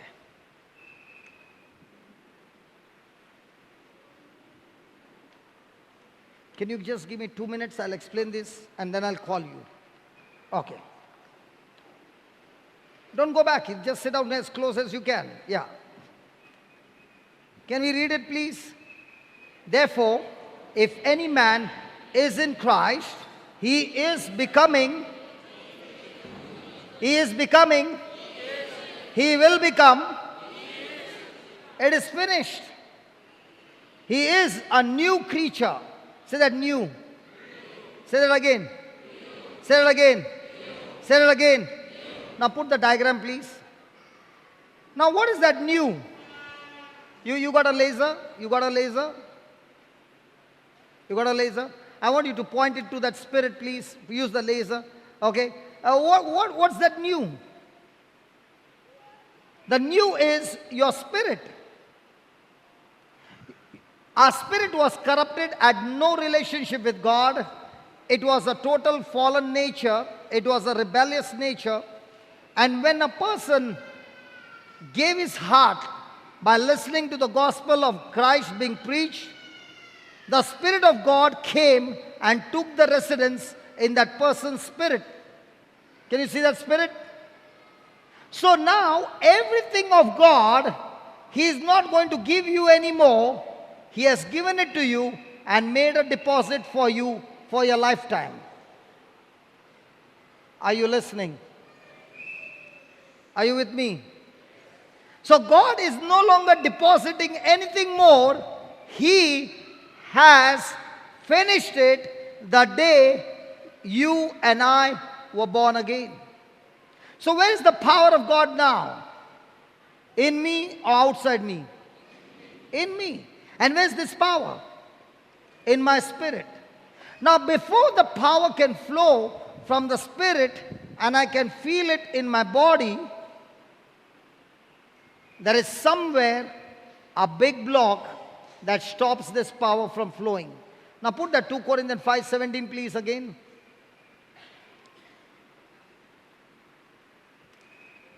Therefore, if any man be in Christ, he is a new creature. All things are passed away. And behold, And behold, all things have become. Now, all things, put it again back to the diagram, please. You got a laser? Okay. Put the diagram, please. Okay, now watch this. All things have become new only in my spirit. My soul is still the same. My body is still the same. The work that the Holy Spirit did in my life is only in my spirit. He destroyed the sin nature. You remember the two pets? The dog and a pig? He destroyed the sin nature in me and replaced it with the nature of Christ in me. So where's the water? Life-giving water in my spirit. Now this power to go and heal people, to go and restore in people's life, to go and give a supernatural breakthrough in a person, the power is already in me. But this power to flow through my body into the life, first of all in my life and then in other people's life, there is a tap called a tap between the spirit and the soul. Now let's go back to James chapter 5, where we left. Okay, go back to 2 Corinthians 5, 18. All things are of God. Now this turning you from the old creature or the fallen creature to the new creation, this change that takes place in you and me is only from God.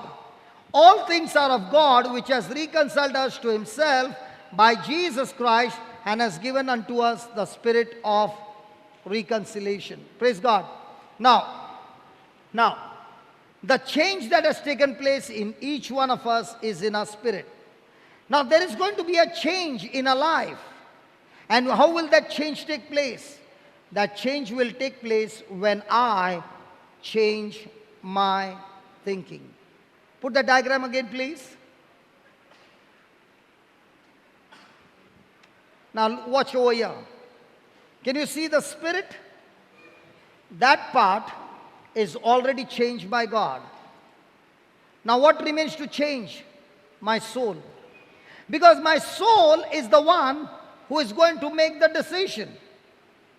And that's why James chapter 1 verse 5, James chapter 1 verse 5, if any of you lack wisdom, let him ask of God, which give all men liberally and upbraideth not, and it shall given to him. In 6, let him ask in the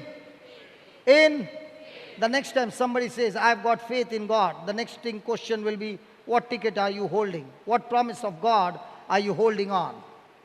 Because a person who is saying, I have faith in God and has got no promise of God to back up, it's no faith. Now, I did not say a prayer without first showing you your rights, your privileges that we have through Jesus Christ. And that's why I showed you the scriptures. When you saw the scriptures, you changed your thinking and said, that's the promise of God. I have the scripture. I have the confidence now in what Jesus did for me. The job is done. Are you understanding? Okay. Let him ask in faith, nothing wavering, for he that wavereth is like a wave of the sea, driven from with the wind and tossed. 7. For let not that man think he shall receive anything of the Lord. Why? 8. He is a double-minded. Means what? I have a mind which is of my soul, which makes me understand things which are natural, which are physical, which are worldly. And I also have the mind of the Spirit. And this mind of the Spirit has come through the Holy Spirit, who is always talking to me the scriptures and the things of God. So when a person does not know, now for example, we bought a new mobile. Did you know all the applications, all the kinds of applications which were there? No. Somebody came and said, there's a WhatsApp application, we can chat, man. And you say, what? WhatsApp? And then you heard it, then you went to the Play Store, searched for that WhatsApp, and then you installed, and then you began to use it, right? Or did you discover on your own, or somebody told you? Hello? Somebody told you. WhatsApp. In the same way, the Bible is full of Play Store and app applications where you have a Bible where different applications are there, and you got to install it in your system and change your thinking, and now begin to operate on that application, which is the application that the Holy Spirit teaches you. Hallelujah. Hallelujah. So everybody, now for example, those who are standing, on one side they saw the scriptures and said, hey, that scripture speaks about the healing. On the other side, the mind also said, what makes you think 5 years you did not get healed, and now in the next 3 minutes you will get healed? Come on, is it not? Our mind begins to speak according to our senses, and there's a spirit mind led by the Spirit of God that speaks to you according to the scriptures. Which one are you going to choose to believe? When a person is single-minded, means what? He has shut down his senses and is relying on God's promises. That's why, you mean to say, I'm very good, that's why these miracles are happening? God is very good, that's why the miracles are happening. So what are you doing? All I'm doing is taking those scriptures and believing those scriptures, and now I've opened the tap, the power of God will flow. So what is my Christian life? My Christian life is not to go on asking God, give me, but my Christian life is to go and ask God, God, enlighten me, help me to renew my mind, change my thinking, and agree with you. Now the power of God is flowing. So my whole Christian life is not asking from God for more, but learning from God how to open the tap so that the power begins to flow. Are you following? Hello, are you following? Yes, my brother Brian, please come here. Then you can get your son. Please stay there. Please stay there. Brian had come for a growth retreat. And Brian had, how many operations in your life, brother? I had a slip disc, and I had spondylosis, I had frozen shoulder, and then I cut open my head in 3 places, 1, 2, 3. Then I cut open my chin, and then even had my private part cut open also. So and even your legs. And my legs. So you had surgery from the head. From the head to the toe. And when you came, what was your problem? My main problem was my back.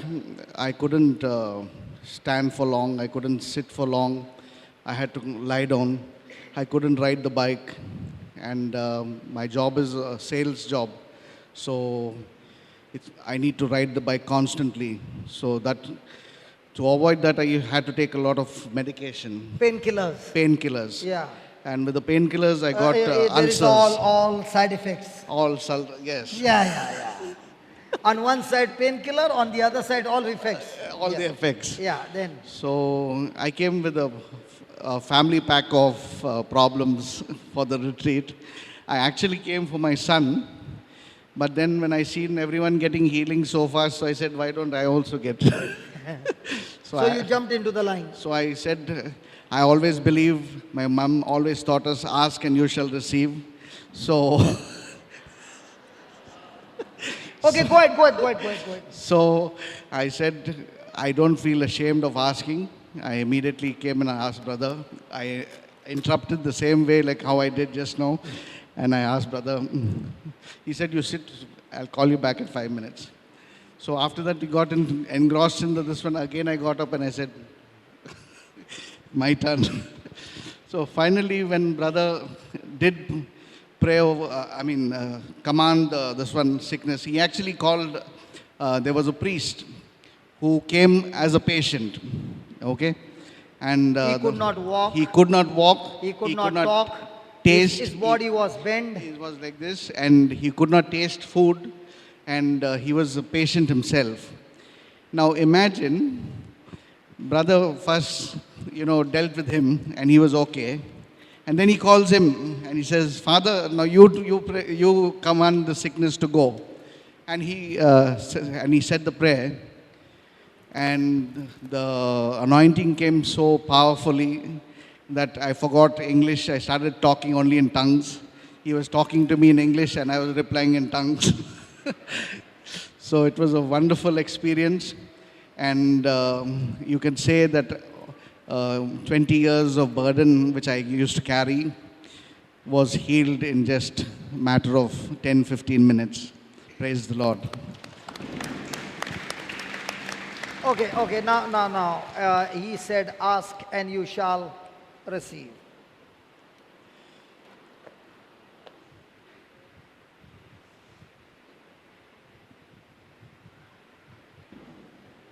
Ask and you shall receive. Yes. Ask and you shall receive. That's what your mama taught you. Yes. That's what your mama taught you. Yes. Then why you did not get healed? But I was asking in the wrong way. Okay, let me give you an example. Let's say you are running a laundry. Yes. Okay, you are in the shop. Yes. My wife comes with her saris and she gives it to you. Take the saris. Now, what will you give her? Money. Yeah. No, why should I give her money? What will you give her? I'll give her iron saris. No. When she gives you the sari, I'll give her a receipt. A receipt. Yes. So she takes the receipt. Yes. And then when will you give her delivery? I'll tell her according to my my convenience. After 4 days. 1 day, 2 days. 4 days. 4 Okay, days. 4 days. Yes. Okay. 4th day morning, you are in your shop. Yes. Okay. I did not come with my wife. Okay. Correct? Now, my wife says, darling, you are so good, so kind, so loving, so this thing. And she says, listen, when you're coming back from work, can you pick up my saris? I'll say, surely. And she gives me the receipt. So I take the receipt and I put it in my purse. Okay.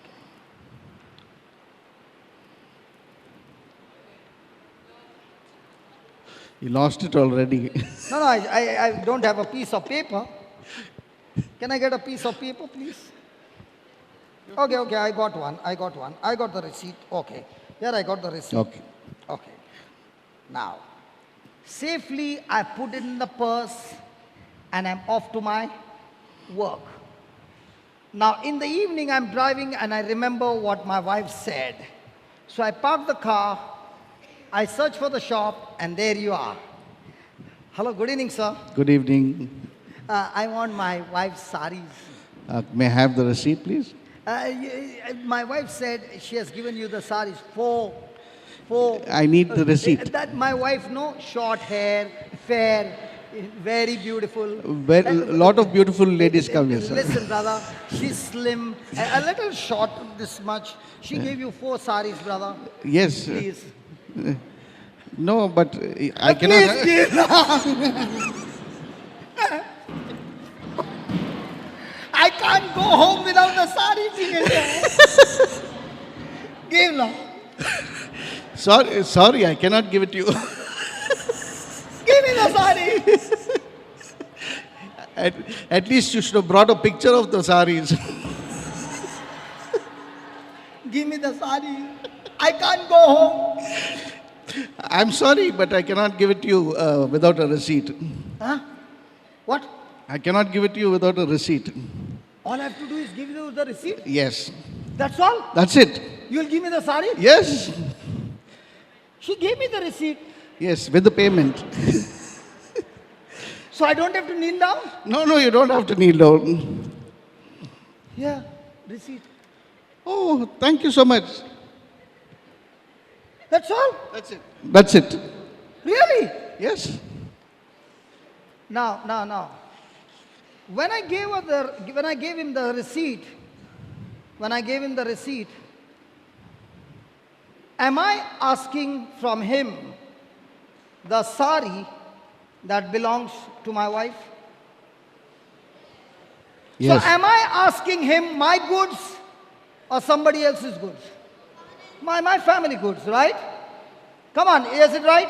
Yes. In the same way, Jesus is saying, when you come to my Father, ask for the gifts that I've given you, and I've given you a receipt called the Bible. So when you come to my Father, Praise the Lord. when you come to my Father, come with the receipt. You don't have to do all these things. And that's what happened just now when you was all standing and saying, I got a bone problem and this problem. You know what I did? I showed you the receipt that Jesus earned by dying on the cross for me. Praise the Lord. Now that mama over there, you were asking God for a long time but without a receipt. God doesn't want his children to be beggars. He wants his children to be believers. Praise the Lord. Be ready. Be ready. Alert. I'm telling you alert. Now, let's say I'm a small baby and he's my papa. I go to Papa. Papa, give me the sari, no? How will it be? And look at the next one. I'm a son. Only. Dada, Dada, Dada, Dada, this is what you said, no? So I want it. Okay. Which one would make him happy? All you mothers who are there, imagine your child coming from school hungry and kneeling down. This is how the Lord taught me. He said, did you go to your mama kneeling down and saying, Mama, give me food, Mama, give me food? Or you came right into the kitchen, Mama, I'm hungry, give me food, Mama. And the mama gave you food. Is it right? Yes. So what kind of a relationship do you have with your father? Hallelujah. A relationship of love or a relationship of being a beggar? Love. God wants his children to be believers. Nothing can please God. The only thing that can please God is when we believe in him. Praise the Lord. And that's what he says. When this brother got healed, it was because the word of God was preached to him. Now, do you know why I jumped on him? 92 kgs he can pick up and his back is still strong. I want to check it. Praise the Lord.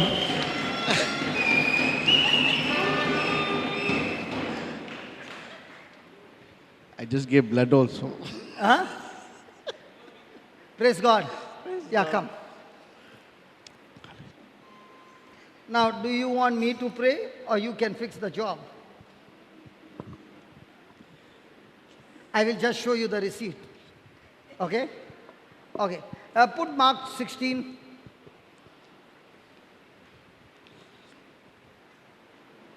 And verse number 15.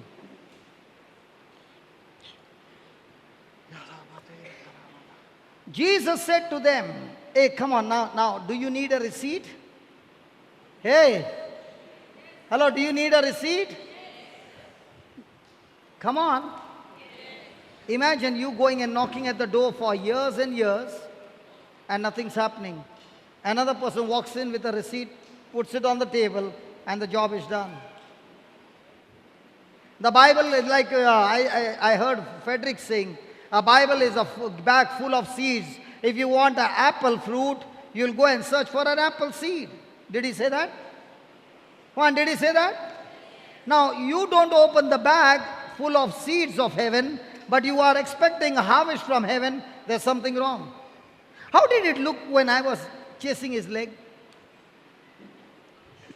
How must be Jesus feeling that he's saying, hey, listen, child, I've done it all for you and I've given you the document. All you have to do is show the document, and the devil who is blocking you backs off when you show the document. But if you're coming without a document, you're struggling there for years, and you're wondering, God's not answering my prayer. God doesn't need to answer your prayer. He has finished it on the cross when Jesus said, it is finished. He said it is finished. So on God's side, it's over. Now all that is remaining is on our side. Amen? Okay. Jesus said to them, go you into all the world and preach the gospel to every creature. 16.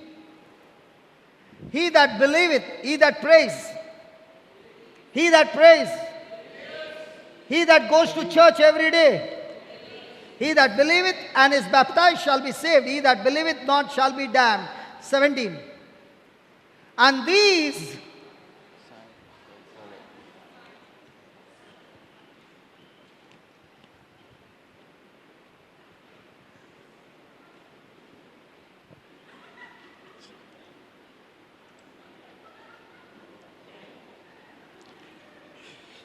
move. Why is he following you, man? Belongs to me. You can see something following you. Your shadow.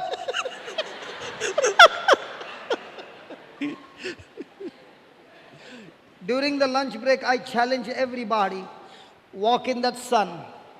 And if there is anybody who is walking and telling the shadow, take a holiday, and when you're walking, there's no shadow following you, please come and report to me.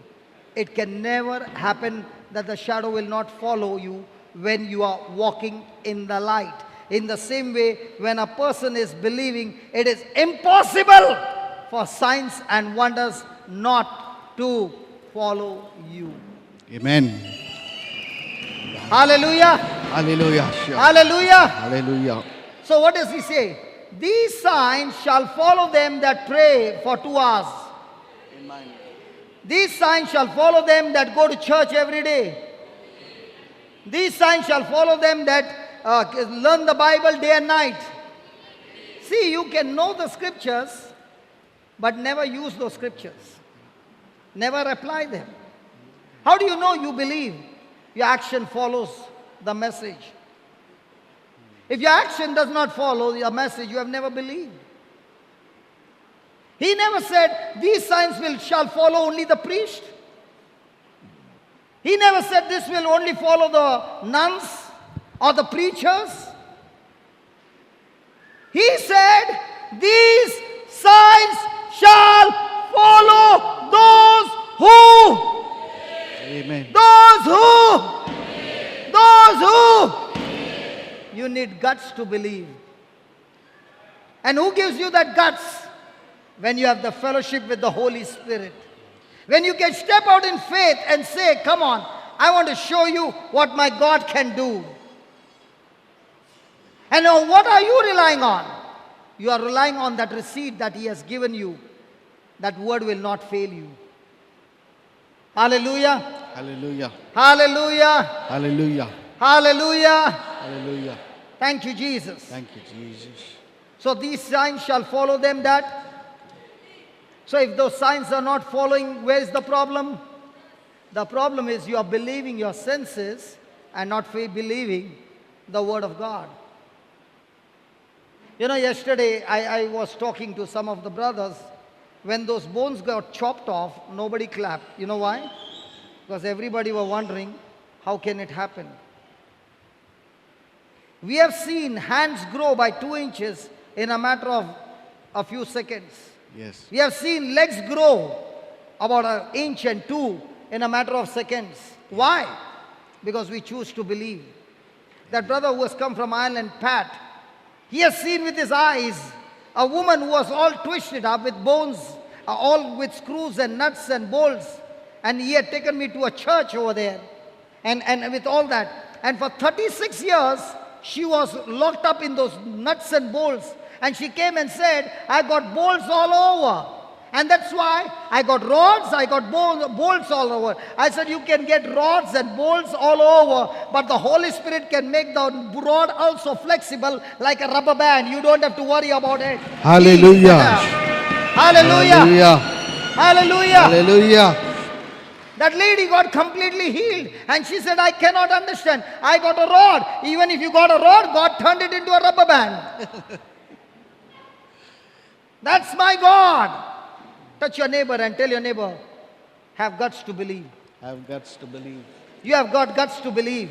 We have guts to believe. Hallelujah. So what's very important, praying or believing? Believing. And what will prayer do? Prayer will help me to believe. Amen. So where's my problem? Outside or inside? So where's the problem? God is the problem, the devil is the problem, or I am the problem? I am the problem. So where's my future? God's hand, devil's hand, or my hand? My hand. Good. So these signs shall follow them that believe in my name. They shall cast out. Demons. They shall cast out demons. Who will cast out? Hello, who will cast out? We, the believers. Is it given to everybody according to the word of God? Yes. They shall speak with new tongues. When we come back in the next session, we'll have the gift of tongues. And I want to give you an assurance. Those who have been praying for years and never got the gift of tongues, we challenge you. Today before the tea break, you will be speaking in tongues. Hallelujah. 100% guaranteed. Absolutely. Next one. 18. They shall take up serpents. Now please don't go some holes you find, you go and put your hand there and try to get a serpent out. They shall take up serpents, and if they drink any deadly thing, it shall not hurt them. They shall lay hands on the sick, and they shall surely die. Recover. They shall lay hands on the sick, and they shall Recover. die. They shall lay hands on the sick, and they shall Recover. die. Amen. Is there any Christian over here? Anybody Christian? Any Roman Catholics? Look at them. Any Roman Catholic, born again Roman Catholics? Do you believe in that word? Is there any person here who has got two hands? Yes. Then why are you not using your hands to heal the sick? You know why? Because you never believe. If you look over there closely, he did not even say, lay your hands on the sick and pray. He did not even say that. He said, when you believe, lay your hands on the sick and they shall recover. You know what the meaning of recover? Progressive.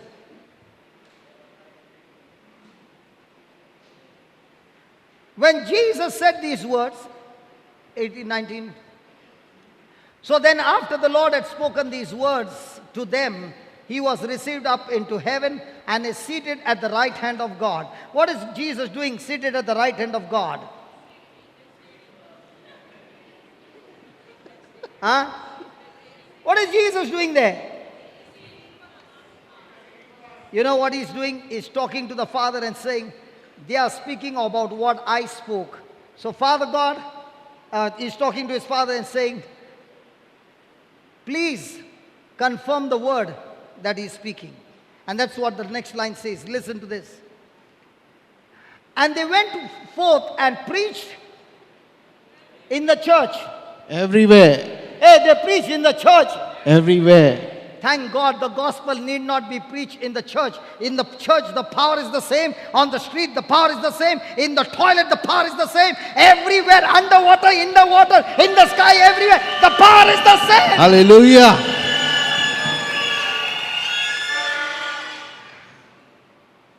So if you're standing at the bus stop and preaching to somebody, the power is the same because the gospel is the power of God for salvation. Hallelujah. So they went forth and preached everywhere. The Lord was sleeping. Who is this Lord? Who is this Lord? His name is Jesus. His name is Jesus. Very wrong. Jesus is seated at the right hand of the Father. Who is this Lord? He is the Holy Spirit. Holy Spirit. So who is working with us? Holy Spirit. Yes, none of us saw the Holy Spirit, but everybody can see He's working wonders and miracles in our midst. He's here. Amen. I said He is here. Amen. I said He is here. Amen. And that same Holy Spirit is working with us. And the same Holy Spirit is what?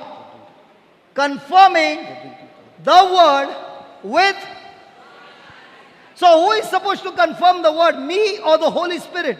Holy Spirit. So who is supposed to sweat, me or the Holy Spirit? Holy Spirit. So what's my job? What is my job? Preach the word, lay hands, believe. What's his job? Confirm the word that is preached. Is that clear? Yes. Hello, is that clear? Yes. So Father, in the name of Jesus, as I lay my hand on this child, O Lord, he is suffering from prostate glands. Lord, whatever, I command every internal organs to function perfectly in the name of Jesus.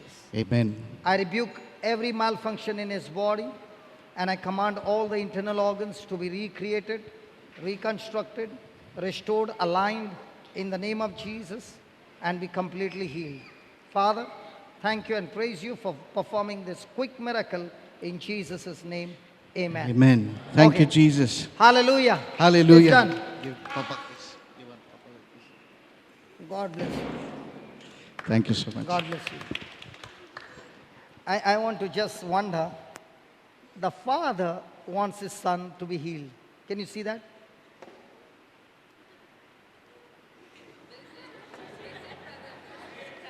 Oh, my receipt. What about the saris, man? Hallelujah. I want you to imagine that this father wants his son to be healed. He breaks all the rules and he comes and says, I want my son to be healed. How much more does our Heavenly Father wants us to be healed? And all that he's saying, all that we need to do is renew our mind and get in agreement to God's word, and the power of God will flow from our spirit into our body and bring forth the healing. Amen. Amen. Now, all those who have got any kind of problem, any kind of sickness, please stand up. Everybody got healed? Anybody has got a deaf ear? You have damaged your ear? Any deaf ear? Anybody with deaf ear? Flory, just touch that brother.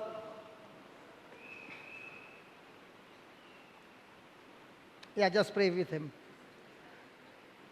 Are we ready? Now, shall we pray to God? Shall we pray to God? Pray or say?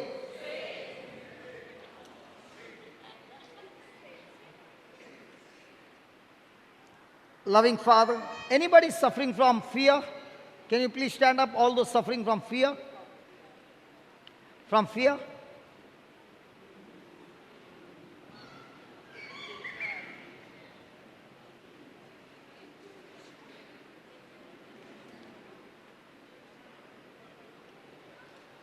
From fear?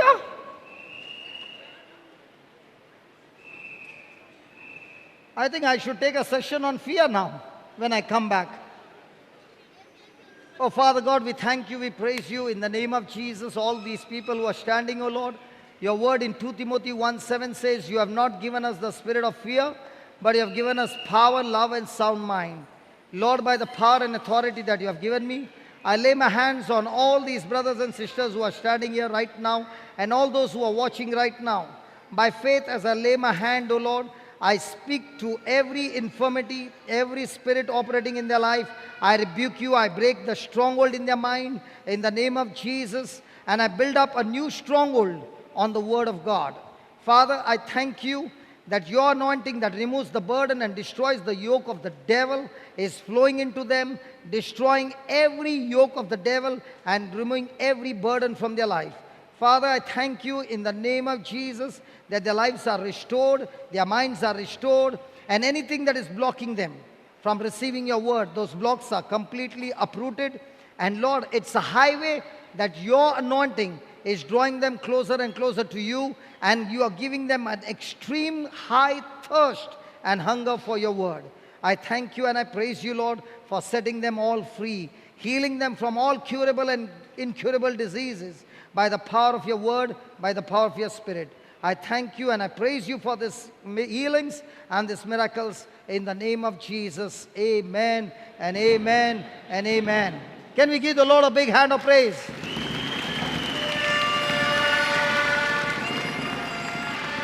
Okay. When we come back, we will have a session of inner healing. Okay. I'm going to ask somebody to come and give a testimony how this lady had been totally destroyed, and she was in the prison. She was a prostitute. She was in a prison for prostitution, and how she came out of it when she made a simple prayer in the prison, and God supernaturally brought her out. God got her into the Word of God, a life change, and today she's preaching the Word of God. Do you want to meet her? In the afternoon, she's going to come and share the testimony, and we will take that testimony and study more and more of the Word of God.